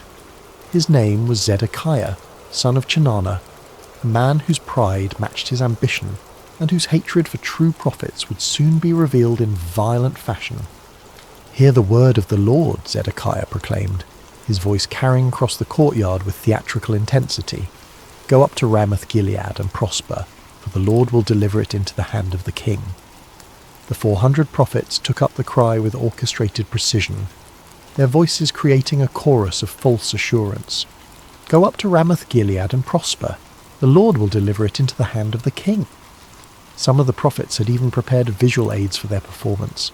They danced and shouted, waving swords and spears, creating a spectacle that would have been impressive to any observer unfamiliar with the ways of true prophecy. The din was tremendous, the enthusiasm seemingly genuine, and the message exactly what Ahab longed to hear. Yet as Jehoshaphat watched this display, his spirit grew troubled. Something about the performance felt hollow, manufactured. These men spoke with one voice, but it was not the voice of the Lord that Jehoshaphat knew from his own times of prayer and seeking. There was no cost to their prophecy, no challenge to the king's desires, no hint of the divine complexity that marked true encounters with the Almighty. As the prophets continued their enthusiastic proclamations, Jehoshaphat raised his hand for silence. The courtyard gradually quieted, though the echo of their shouts seemed to linger in the air like smoke from a dying fire. "Is there not here a prophet of the Lord besides these?" Jehoshaphat asked carefully, "that we might inquire of him?" The question fell like a stone into still water, sending ripples of discomfort through the assembly. Ahab's face darkened, and several of the court prophets exchanged meaningful glances. They all knew there was indeed another prophet, one whose very existence was a thorn in the flesh of everyone present. Ahab's response came through gritted teeth, his voice barely concealing his irritation. "There is still one man, Micaiah the son of Imlah, by whom we may inquire of the Lord, but I hate him, for he does not prophesy good concerning me, but evil." The honesty of Ahab's admission was startling in its nakedness. Here was a king openly declaring his hatred for a prophet based not on any moral failing or false prophecy, but simply because the man refused to tell him what he wanted to hear. It was a moment that revealed the true spiritual state of Israel's leadership. Jehoshaphat, ever the diplomat, sought to smooth over the awkward moment. "Let not the king say such things," he replied gently, though his words carried a subtle rebuke. Ahab realized he had revealed too much of his heart. With visible effort he composed himself and called for one of his officers. "Bring Micaiah the son of Imlah quickly," he commanded, though his tone suggested he would rather summon a plague upon his house. As the officer hurried away on his grim errand, the two kings settled in to wait. The 400 prophets remained in the courtyard, their earlier enthusiasm now tempered by the knowledge that their unanimous voice was about to be challenged by a single man they both feared and despised. The sun continued its relentless journey across the sky, and in the distance the sound of the officer's horse could be heard galloping toward the place where truth dwelt in isolation, where a forgotten prophet waited in the shadows of his integrity. The horse's hooves struck the dusty road with rhythmic precision as the king's officer rode toward the humble dwelling where Micaiah made his home. The prophet lived simply, far from the luxury of the royal court, in a stone house that spoke of function rather than ostentation. Here, away from the corrupting influence of political power, dwelt a man who had chosen faithfulness over favour, truth over comfort. Micaiah son of Imlah was not an imposing figure by earthly standards. Of average height and lean build, he bore the weathered appearance of one who had walked through many storms. His beard was streaked with silver, and his eyes held the deep weariness of a man who had spoken unpopular truths for too many years. Yet there was something unbreakable in his demeanour, a quality that suggested he had found his anchor in something far stronger than human approval. When the king's messenger arrived, Micaiah was in his garden, tending to the vegetables that provided much of his sustenance. The prophet lived modestly, supported by the occasional gifts of those few souls who still valued truth above comfort. He had long ago learned to find contentment in simple things, the satisfaction of honest work, the peace of prayer, and the quiet joy of communion with the Almighty. "Micaiah," the officer called out as he dismounted, "the king commands your presence immediately." The prophet looked up from his work, unsurprised. He had sensed in recent days that the Lord was preparing him for something significant. His prayers had been marked by an unusual intensity, and his dreams had been filled with visions he did not yet fully understand. "Very well," Micaiah replied simply, setting aside his tools. "Let me wash and prepare myself." As Micaiah went about the task of making himself presentable for the royal court, the officer felt compelled to share information that might save the prophet from making a costly mistake. The man had witnessed what happened to those who crossed King Ahab, and despite his loyalty to the crown, he possessed enough humanity to feel concern for this solitary figure. "Listen to me, Micaiah," the officer said, his voice dropping to a confidential tone. "The words of the prophets declare good to the king with one mouth. Let your word be like the word of one of them, and speak favourably." It was well-intentioned advice, offered by a man who understood the political realities of Ahab's court. The officer had seen the 400 prophets deliver their unanimous message of victory and prosperity. He knew that Micaiah's reputation for speaking uncomfortable truths could lead to imprisonment, exile, or worse. In his mind, he was offering the prophet a lifeline, a chance to align himself with the majority and avoid the consequences of standing alone. Micaiah paused in his preparations, considering the messenger's words. The offer was clear: conform, agree with the crowd, tell the king what he wants to hear, and enjoy the benefits of royal favour. It would be so easy, so practical, so utterly reasonable by every human measure. But as Micaiah looked into the officer's earnest face, he felt the familiar stirring of the spirit within him, that unmistakable presence that had guided him through decades of faithful service. The Lord had not called him to an easy path, but he had never failed to provide strength for the journey. "As the Lord lives," Micaiah replied with quiet dignity, "whatever the Lord says to me, that I will speak." The words hung in the air between them, a declaration of absolute commitment that left no room for compromise. The officer's face showed his disappointment and concern, but he knew better than to argue further. He had delivered his warning. What the prophet did with it was beyond his control. The journey back to Samaria was made in relative silence, the officer pondering the stubborn integrity of his passenger, while Micaiah prayed and prepared his heart for whatever lay ahead. As they approached the city, the prophet could see the banners of both Israel and Judah flying from the palace walls, confirming his suspicion that this summons involved more than a routine consultation. The palace courtyard was a scene of controlled chaos when they arrived. Servants scurried about preparing for what appeared to be an important gathering, while guards stood at attention in their finest armour. The 400 prophets were still present, clustered in small groups and speaking in hushed tones. Their earlier enthusiasm had given way to a more subdued attitude, though their confidence in their message remained unshaken. As Micaiah dismounted and followed the officer toward the throne room, he could feel the weight of many eyes upon him. Some looks were curious, others hostile, and a few held the barely concealed contempt of those who viewed his independence as a personal affront. He had grown accustomed to such reactions over the years, understanding that his very presence served as an uncomfortable reminder of the spiritual compromise that permeated the court. The great doors opened before them, revealing the opulent throne room where Kings Ahab and Jehoshaphat waited. The contrast between the two rulers was immediately apparent even to a casual observer. Ahab sat upon his throne with the restless energy of a man driven by ambition, his fingers drumming impatiently on the armrest. Jehoshaphat, seated in a chair of equal honour nearby, maintained the composed dignity of one accustomed to seeking divine guidance before making important decisions. "Ah, Micaiah," Ahab said as the prophet entered, his tone carrying forced joviality that fooled no one. "At last, Our final consultant arrives." Micaiah approached the throne with measured steps, neither hurrying to show deference nor dawdling to display defiance. He had learned long ago that in the presence of earthly power, his allegiance belonged to a higher authority. When he reached the appropriate distance, he bowed respectfully but not obsequiously, acknowledging the king's position without compromising his own integrity. "You summoned me, your majesty," Micaiah said simply, his voice carrying clearly through the chamber. King Jehoshaphat studied the prophet with interest. He had heard reports of Micaiah's reputation for uncompromising honesty, and after witnessing the theatrical performance of the 400 prophets, he was eager to hear from someone who might offer a different perspective. Ahab leaned forward on his throne, his eyes fixed on the solitary figure before him.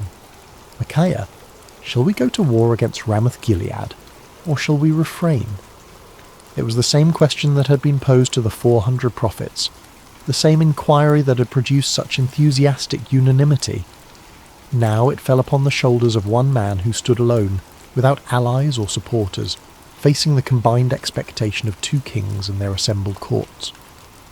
The moment stretched taut with anticipation.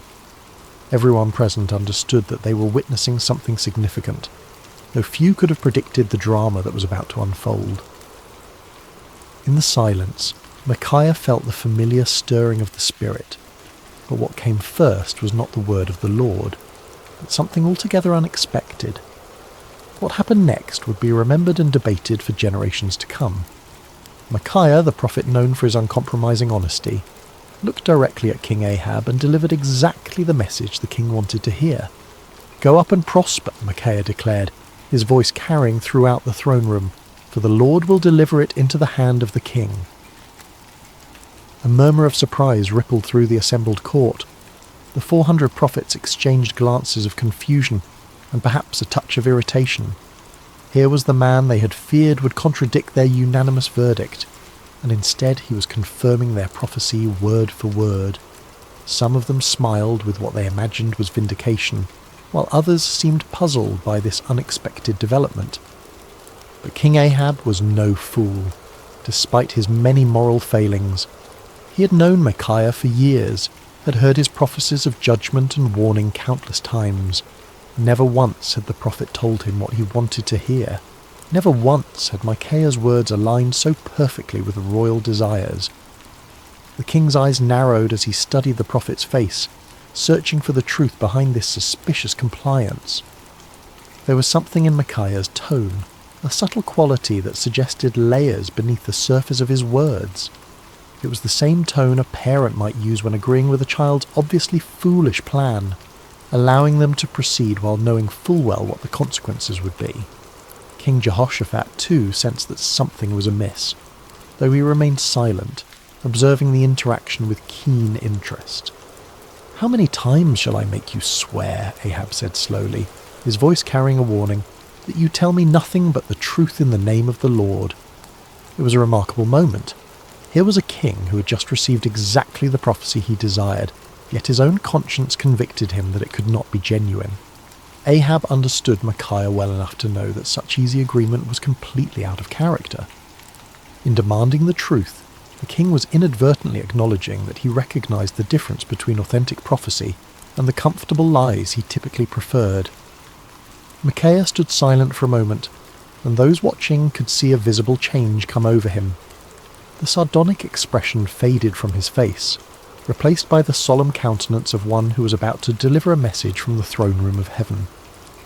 When he spoke again, his voice carried a different quality altogether, the unmistakable authority of divine revelation. "I saw all Israel scattered on the hills like sheep that have no shepherd," Micaiah began, his words falling like stones into the sudden silence. "And the Lord said, 'These have no master. Let each return to his house in peace.'" The impact of these words was immediate and devastating. The vision was clear to everyone present. Israel would be defeated, their army scattered, and their king would not return from battle. It was a prophecy of military disaster and royal death, delivered with the calm certainty of one who had seen beyond the veil of earthly circumstances. King Ahab's face flushed with anger, but beneath the rage was something that looked remarkably like fear. He turned to Jehoshaphat with the bitter satisfaction of one whose worst expectations have been confirmed. "Did I not tell you," Ahab said, his voice heavy with frustration, "that he would not prophesy good concerning me, but evil?" But Micaiah was not finished. The Spirit of the Lord had opened his eyes to see into the very council chambers of heaven, and what he had witnessed there needed to be shared, regardless of the consequences. The prophet's voice took on an even more solemn tone as he continued. "Therefore hear the word of the Lord," Micaiah declared, his words cutting through the tension in the room like a sword. "I saw the Lord sitting on his throne, and all the host of heaven standing by, on his right hand and on his left." The court fell absolutely silent. Even the most worldly and cynical among them recognized that they were hearing something extraordinary. This was not the political maneuvering they were accustomed to, nor the comfortable reassurances of the court prophets. This was a glimpse into eternal realities, a revelation of divine purpose that transcended human understanding. "And the Lord said," Micaiah continued, "Who will persuade Ahab to go up, that he may fall at Ramoth-Gilead?" So one spoke in this manner, and another spoke in that manner. Then a spirit came forward and stood before the Lord and said, "I will persuade him." The Lord said to him, "In what way?" And he said, "I will go out and be a lying spirit in the mouth of all his prophets." And the Lord said, "You shall persuade him and also prevail. Go out and do so." The revelation was staggering in its implications. Micaiah was claiming that the Lord himself had allowed, indeed, had orchestrated, the deception that had been proclaimed by the 400 prophets. It was a divine judgment in the form of false prophecy, a spiritual trap set for a king who had repeatedly chosen lies over truth. Therefore, Micaiah concluded with inexorable logic, "Look, the Lord has put a lying spirit in the mouth of all these prophets of yours, and the Lord has declared disaster concerning you." The silence that followed was deafening. Every person present was forced to grapple with the implications of what they had heard. The 400 prophets found themselves accused not merely of error, but of being unwitting instruments of divine deception. The kings faced the terrifying possibility that their carefully planned military campaign was actually a trap set by the Almighty himself. But the silence was short-lived. Zedekiah, the spokesman for the 400 prophets, was a man of considerable pride and ambition. He had built his reputation on his supposed connection to the divine, and Micaiah's words threatened not only his credibility but his entire worldview. The accusation that he had been deceived by a lying spirit was more than he could bear. With a roar of rage, Zedekiah strode across the throne room until he stood face to face with Micaiah. The contrast between them was striking. Zedekiah in his fine robes and carefully groomed appearance, representing the comfortable religiosity of the court, facing Micaiah in his simple garments, embodying the uncompromising voice of authentic prophecy. "Which way did the Spirit from the Lord go from me to speak to you?" Zedekiah demanded, his voice shaking with fury. It was a desperate attempt to challenge Micaiah's authority, to suggest that if anyone possessed a connection to the divine, it was surely the spokesman for 400 prophets rather than this isolated troublemaker. But before Micaiah could respond, Zedekiah's anger overwhelmed his judgment entirely. The sound of the slap echoed through the throne room like a thunderclap. Zedekiah had struck Micaiah across the face with sufficient force to stagger the prophet, leaving a red mark on his cheek that would serve as a visible reminder of what it cost to speak truth in the face of comfortable lies. The act of violence hung in the air like a poisonous cloud. No one moved or spoke, shocked by the sudden transition from theological debate to physical assault. Micaiah slowly straightened, touching his cheek where Zedekiah's hand had left its mark. When he looked up, there was no anger in his eyes, no desire for retaliation. Instead, there was a sadness that seemed to encompass not only his immediate situation, but the entire spiritual state of the nation. "Indeed," Micaiah said quietly, his voice carrying despite its gentle tone, "you shall see on that day when you go into an inner chamber to hide." It was both prophecy and promise. The day would come when Zedekiah's false confidence would crumble, when the reality of divine judgment would force him to seek shelter from the consequences of his deception. The words carried the weight of inevitable fulfillment, spoken not in anger, but with the sorrowful certainty of one who had seen the future and found it tragic. King Ahab had heard enough. The prophet's words had struck too close to uncomfortable truths, had challenged too directly the comfortable illusions upon which he had built his reign. The vision of divine deception, the prophecy of military disaster, the humiliating suggestion that his 400 prophets were unwitting instruments of judgment, all of it combined to create a rage that demanded immediate action. "Take Micaiah," the king commanded, his voice sharp with fury, "and return him to Amon, the governor of the city, and to Joash the king's son, and say, 'Thus says the king, put this fellow in prison, and feed him with bread of affliction and water of affliction until I come in peace.'" The order was both punishment and insurance policy. By imprisoning Micaiah until his safe return from battle, Ahab was attempting to nullify the prophecy through royal decree. It was a desperate act of defiance against divine judgment, a futile attempt to bind the word of the Lord with chains and prison walls. But Micaiah was not finished. Even as the guards moved toward him, even as the shadow of imprisonment fell across his path, the prophet had one final word to speak. His voice rang out across the throne room with the clarity of absolute conviction. "If you ever return in peace, the Lord has not spoken by me." The words were a direct challenge to royal authority, a public declaration that put Micaiah's credibility as a prophet on the line. He was essentially saying that if Ahab returned safely from battle, then everyone present should conclude that Micaiah was a false prophet deserving of death. It was the ultimate expression of confidence in the word he had received from the Lord. But Micaiah was not content to let his challenge rest with the immediate audience. Looking around the throne room at the assembled courtiers, nobles and servants, he raised his voice even louder. "Mark it, all you people." It was a call to witness, an appeal to everyone present to remember this moment and test the validity of his prophecy against future events. The prophet was willing to stake everything, his reputation, his freedom, possibly his life, on the truth of what he had spoken. It was a level of certainty that transcended human confidence and entered the realm of divine assurance.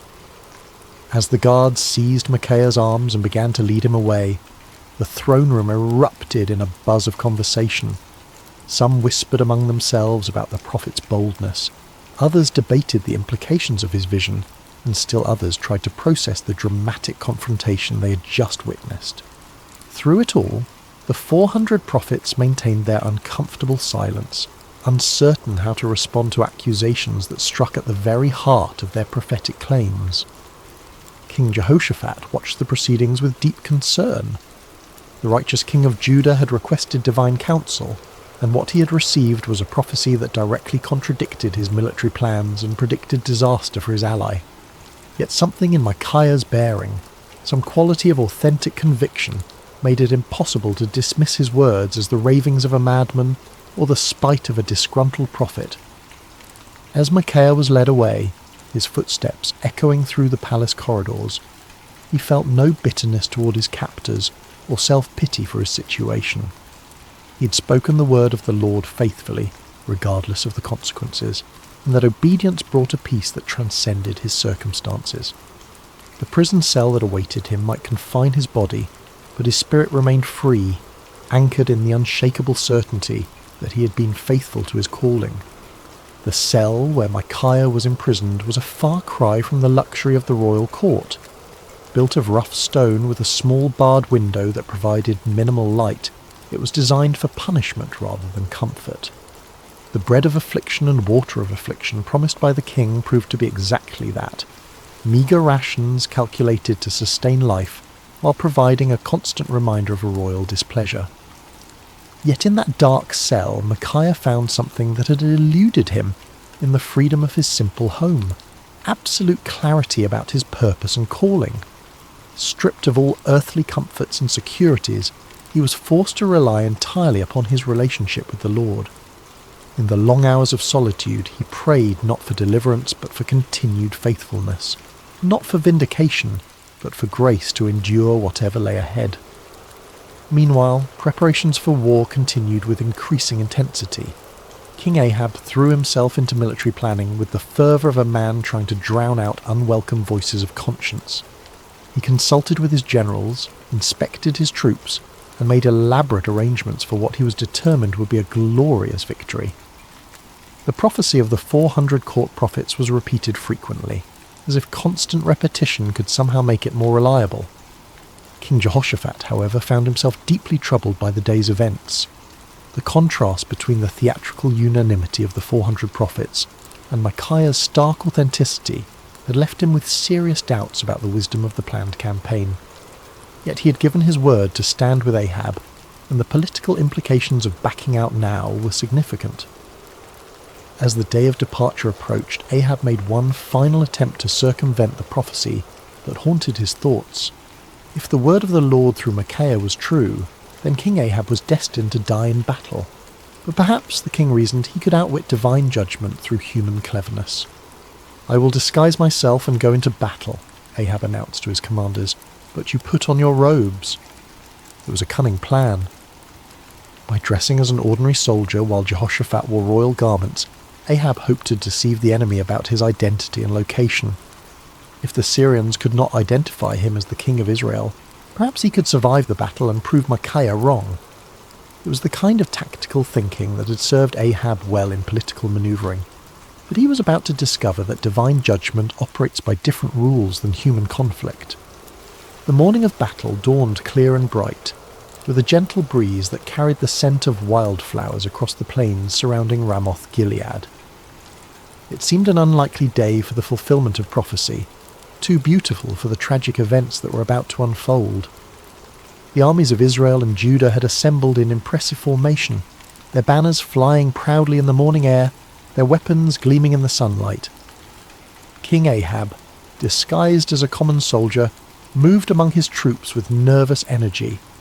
His royal armour had been replaced with the simple leather and bronze of an ordinary warrior, and his distinctive crown was nowhere to be seen. To any casual observer, he appeared to be merely another commander preparing for battle, yet those closest to him could sense his underlying anxiety, the tension of a man who was trying to outrun a divine decree.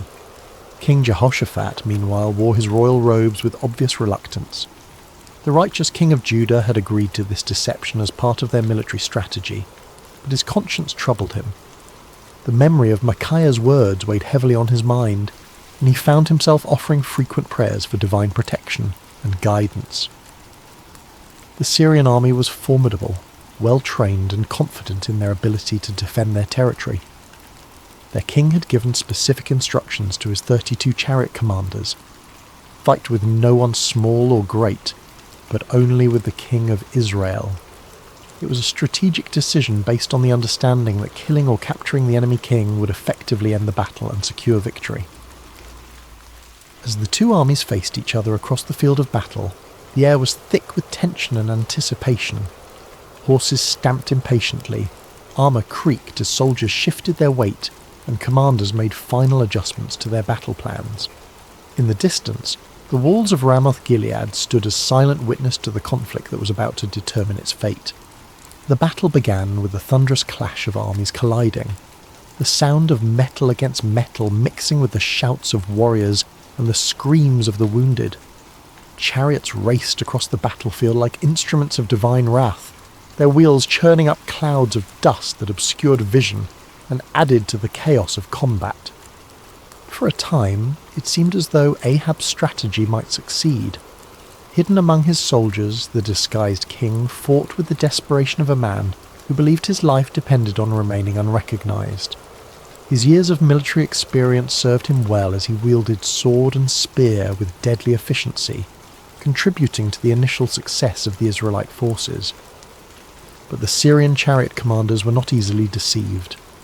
When they spotted King Jehoshaphat in his royal robes, they immediately assumed they had found their primary target. A group of them converged on the king of Judah with deadly intent, their chariots cutting through the battle lines like ships through stormy seas. "Surely it is the king of Israel," they shouted to one another as they closed in on Jehoshaphat. The king of Judah found himself surrounded by enemy chariots, their occupants preparing to capture or kill what they believed to be their primary objective. In that moment of extreme danger, Jehoshaphat did what he had learned to do throughout his reign. He cried out to the Lord for deliverance. "Help me, O Lord," Jehoshaphat called out, his voice carrying above the din of battle. What happened next was a clear demonstration of divine intervention. As Jehoshaphat's cry reached heaven, the Lord moved the hearts of the Syrian commanders in an unexpected way. Something about the king's appearance or manner suddenly convinced them that this was not their intended target after all. "It is not the king of Israel," one of them declared, and just as quickly as they had converged upon Jehoshaphat, they turned away to search for their real quarry elsewhere on the battlefield. Meanwhile, across the chaos of combat, King Ahab continued his desperate masquerade. His disguise had served him well throughout the morning, allowing him to participate in the battle without attracting the special attention of enemy forces. For a brief moment, it seemed as though human cunning might indeed triumph over divine decree. But the Lord's purposes are not thwarted by earthly schemes, no matter how cleverly conceived. As the battle raged on, a Syrian soldier drew his bow at random, not aiming at any particular target, but simply shooting into the mass of enemy forces. It was the kind of arrow that soldiers loose when they cannot see clearly, through the dust and confusion of battle, hoping to strike something useful, but with no specific intent. The arrow flew through the air with the invisible guidance of divine providence. It passed over the heads of common soldiers, sailed between the wheels of racing chariots, and found its mark with the precision of perfect justice. The bronze point struck King Ahab between the joints of his armour, penetrating the one gap in his defences that his disguise could not protect. The king felt the arrow's impact like a thunderbolt, the sudden sharp pain followed by the warm spread of blood across his chest. He looked down in shock to see the Syrian arrow protruding from his body, its shaft trembling with the force of impact. In that instant, Ahab understood with perfect clarity that no amount of human cleverness could circumvent the word of the Lord. "I am wounded," the king cried out to his chariot driver, his voice tight with pain and the dawning realization of his doom. "Turn around and carry me out of the battle." The chariot driver, a loyal servant who had recognized his disguised king despite the common soldier's garb, immediately began maneuvering toward the edge of the battlefield. But extricating themselves from the chaos of combat proved more difficult than anticipated. The battle had intensified throughout the day, and enemy forces blocked many of the potential escape routes. As they struggled to retreat, King Ahab's condition continued to deteriorate. The arrow had found a vital spot, and blood flowed freely from the wound despite his attempts to stanch it. Yet with grim determination, the king remained propped up in his chariot, unwilling to let his army see him fall. His presence, even in his wounded state, served to encourage the Israelite forces and maintain their fighting spirit. The battle raged from morning until evening, the outcome hanging in the balance as both sides fought with desperate intensity. But as the sun began to set, painting the sky in shades of red that seemed to mirror the blood spilled on the battlefield below, King Ahab's strength finally gave out. The disguised king who had tried to outwit divine judgment slumped forward in his chariot, his life ebbing away with each laboured breath. As word of the king's condition spread through the ranks, the cry went up that would fulfill Micaiah's prophecy with devastating accuracy. Every man to his city, and every man to his own country. The army of Israel, leaderless and demoralized, began to scatter across the hills just as the prophet had foreseen. Like sheep without a shepherd, they abandoned their positions and fled toward home, their dreams of victory dissolving into the nightmare of defeat. King Ahab died as the sun set over Ramoth-Gilead, his blood pooling in the bottom of his chariot. The man who had spent his reign choosing comfortable lies over uncomfortable truths had finally encountered a reality that no amount of deception could alter. The word of the Lord, spoken through his faithful prophet, had been fulfilled to the letter. News of King Ahab's death spread quickly through the land, carried by the scattered remnants of his army and the merchants who followed military campaigns. In the palace at Samaria, the reaction was one of stunned disbelief. The 400 prophets who had proclaimed certain victory found themselves facing a crisis of credibility that would haunt them for the rest of their lives. In his prison cell, Micaiah heard the news with a mixture of sadness and vindication. He had taken no pleasure in prophesying disaster, had felt no joy in predicting the death of his king. Yet the fulfillment of his prophecy served as a powerful reminder that the word of the Lord does not return void, regardless of how unwelcome it might be to human ears. When the guards came to release him from prison, Micaiah emerged into the daylight a changed man. His body bore the marks of his confinement. He was thinner, paler, and bore the lines of one who had endured hardship. But his spirit was unbroken, perhaps even strengthened by his ordeal. He had spoken truth in the face of overwhelming opposition, had maintained his integrity under pressure, and had been vindicated by the very events that had brought tragedy to the kingdom. The political ramifications of Ahab's death were immediate and far-reaching. His son Ahaziah ascended to the throne, inheriting a kingdom shaken by military defeat and spiritual confusion. The influence of Queen Jezebel remained strong, but the dramatic fulfillment of Micaiah's prophecy had dealt a severe blow to the credibility of the Baal-worshipping establishment. Zedekiah, the false prophet who had struck Micaiah in the throne room, found himself in an impossible position. His confident predictions of victory had been thoroughly discredited, and his authority as a spokesman for the divine had been shattered. The inner chamber where he sought to hide, just as Micaiah had prophesied, became both a physical and spiritual reality as he struggled to come to terms with the magnitude of his error. The other court prophets faced similar crises of confidence. Their unanimous declaration of victory had been revealed as the lying spirit Micaiah had warned about, and their reputations lay in ruins. Some of them quietly retired from public life, while others attempted to reinvent themselves as followers of different deities. None of them could escape the uncomfortable truth that they had been deceived, and had, in turn, deceived others. King Jehoshaphat returned to Jerusalem a wiser and more cautious man. His alliance with Ahab had nearly cost him his life, and the experience had taught him valuable lessons about the importance of seeking genuine divine guidance rather than accepting comfortable confirmations of predetermined plans. The prophet Jehu, son of Hanani, met him upon his return with words of rebuke for his alliance with the ungodly king, but also with recognition that the Lord had delivered him from the consequences of his poor judgment. Throughout the kingdom, people began to reassess their understanding of prophecy and divine revelation. The dramatic contrast between the false assurances of the 400 prophets and the accurate warnings of the solitary Micaiah had provided a vivid lesson in discernment. Many began to understand that true prophecy was not measured by its popularity or its agreement with human desires, but by its faithfulness to the word and character of the Lord. Years passed, and the story of Micaiah's stand against the 400 false prophets became one of the most remembered episodes in the history of Israel. Parents told it to their children as an example of courage and integrity, while religious teachers used it to illustrate the difference between true and false prophecy.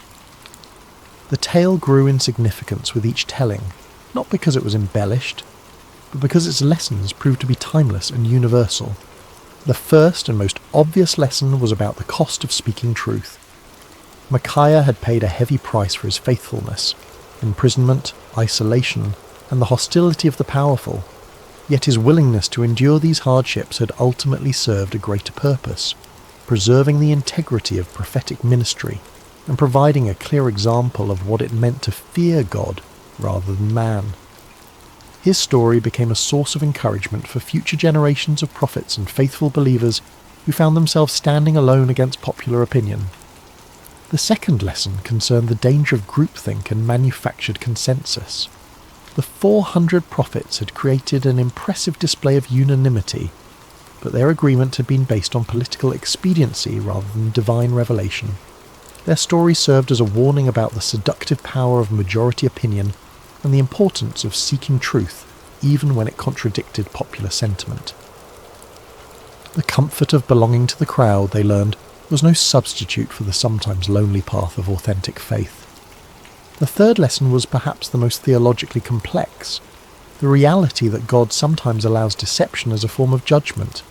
The lying spirit that had influenced the false prophets was not an independent force, but an instrument of divine justice, permitted by the Lord as part of his sovereign plan. This aspect of the story forced believers to grapple with difficult questions about the nature of divine sovereignty and human responsibility, helping them develop a more mature understanding of how God works in the world. The fourth lesson focused on the importance of discernment in spiritual matters. King Jehoshaphat's initial uneasiness with the 400 prophets had been a manifestation of spiritual discernment, a recognition that something was amiss despite the impressive display of consensus. His request for a prophet of the Lord had demonstrated the value of seeking authentic divine guidance rather than accepting convenient confirmations of predetermined plans. The fifth lesson was about the ultimate futility of human schemes when they oppose divine purposes. King Ahab's elaborate disguise had been a clever attempt to circumvent prophecy through human ingenuity, but it had proven utterly useless against the sovereign will of the Lord. The random arrow that found its mark had served as a powerful reminder that God's purposes will be accomplished regardless of human attempts to thwart them. As the years passed and the kingdom of Israel continued its spiritual decline, the story of Micaiah took on additional significance. It became a benchmark against which other prophets and prophecies were measured, a reminder of what authentic faithfulness looked like in the face of opposition. When Elijah stood alone against the prophets of Baal on Mount Carmel, people remembered Micaiah's solitary stand. When Jeremiah faced persecution for his unpopular messages, the example of Micaiah's courage provided encouragement and precedent. The story also served as a cautionary tale for those in positions of authority. King Ahab's admission that he hated Micaiah because the prophet never spoke favourably about him had revealed the dangerous tendency of leaders to surround themselves with yes men rather than truthful counsellors. Future kings and officials who heard the story were challenged to examine their own relationships with advisors and to consider whether they were seeking truth or merely confirmation of their existing beliefs. In the quiet of his later years, Micaiah often reflected on that pivotal day when he had stood alone before 2 kings and 400 false prophets. The physical scars from his imprisonment had faded, but the spiritual impact of his experience continued to shape his understanding of his calling and his relationship with the Lord. The prophet had learned that faithfulness was not measured by immediate results, but by obedience to divine instruction. His warning had not prevented the battle or saved King Ahab's life, but it had preserved the integrity of prophetic ministry and provided a clear demonstration of the difference between true and false revelation. Sometimes, he realized, the greatest victories were won not through changing circumstances, but through maintaining faithfulness in the midst of difficult circumstances. Micaiah had also discovered that standing alone was not the same as being alone. In his prison cell, deprived of human companionship and comfort, he had experienced a deeper intimacy with the Lord than he had ever known before. The isolation that had seemed like punishment had actually become a pathway to greater spiritual understanding and strength. He had learned that the approval of the crowd was a poor substitute for the approval of the Almighty. The prophet had come to understand that his role was not to be popular, but to be faithful, not to tell people what they wanted to hear, but to speak what the Lord had given him to say. This understanding had freed him from the burden of trying to manage people's reactions to his messages, and had allowed him to focus entirely on the sacred responsibility of accurate communication of divine truth. The peace that came from this clarity of purpose was worth more than all the royal favour he might have gained through compromise. As news of Micaiah's faithfulness spread beyond the borders of Israel, his story began to influence other nations and cultures. Foreign dignitaries who visited the kingdom often asked to hear the account of the prophet who had stood against 400 false prophets and accurately predicted the death of a king. The story became a testament to the power of truth and the importance of moral courage, inspiring people of various backgrounds to examine their own commitments to integrity and faithfulness. The story also had a profound impact on the understanding of prophecy itself. Future generations would use Micaiah's example as a standard for evaluating prophetic claims, recognizing that true prophecy was characterized by faithfulness to the Lord's character and purposes rather than by popular appeal or immediate gratification. The account helped establish criteria for distinguishing between authentic divine revelation and human manipulation disguised as spiritual authority. In the broader context of Israel's history, Micaiah's stand represented a crucial moment in the preservation of true worship and authentic faith. At a time when the kingdom was sliding towards spiritual apostasy, his unwavering commitment to truth served as a beacon of hope for those who still sought to follow the Lord with integrity. His example encouraged other faithful believers to maintain their convictions even when they seemed to be in the minority.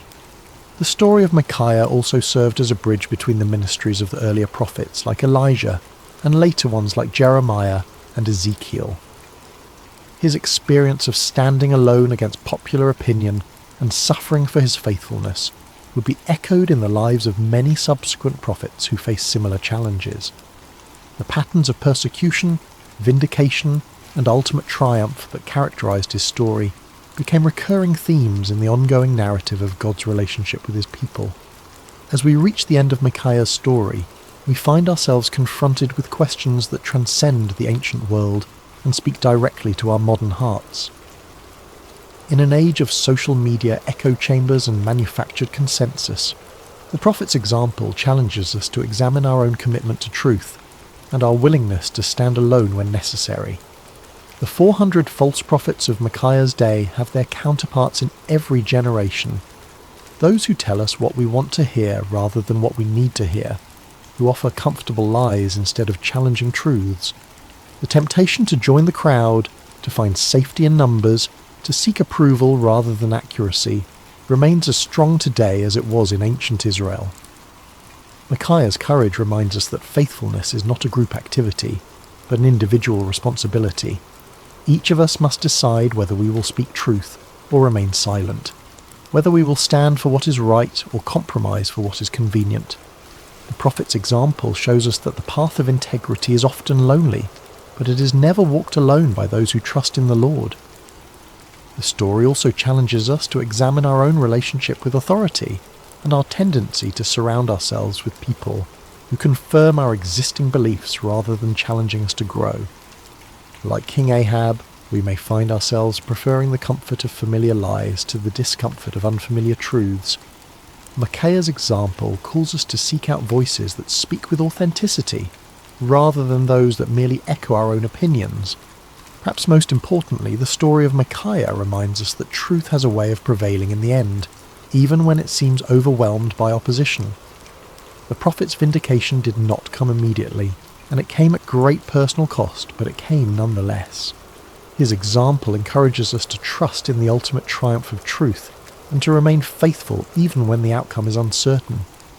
In our own lives, we may face moments when we are called to be like Micaiah, to stand alone against popular opinion, to speak uncomfortable truths, to choose faithfulness over favour. When those moments come, may we remember the forgotten prophet who found his courage not in the approval of men, but in the approval of his God. The story of Micaiah teaches us that true strength is not found in numbers, but in conviction, that real courage is not the absence of fear, but the willingness to do what is right despite our fears, and that lasting victory comes not from avoiding conflict, but from maintaining integrity in the midst of it. As you close your eyes tonight and drift towards sleep, may you carry with you the quiet courage of Micaiah, the man who dared to stand alone because he knew he was not truly alone. May his example inspire you to speak truth with love, to stand for what is right with humility, and to trust in the ultimate triumph of God's purposes even when the immediate circumstances seem overwhelming. In a world that often rewards conformity and punishes authenticity, may you find the strength to be like Micaiah, faithful, courageous, and true. For in the end, it is not the approval of the crowd that matters, but the approval of the one who sees all hearts and knows all truths.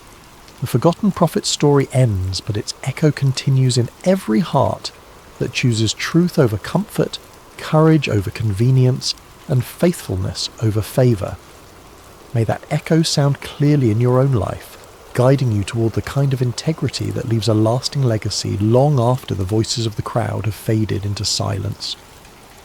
Rest well, dear friends, and may your dreams be filled with the peace that comes from knowing you serve a God who honours faithfulness, rewards courage, and never abandons those who trust in him. The story of Micaiah reminds us that in God's kingdom, Standing alone with truth is always better than standing with the crowd in deception.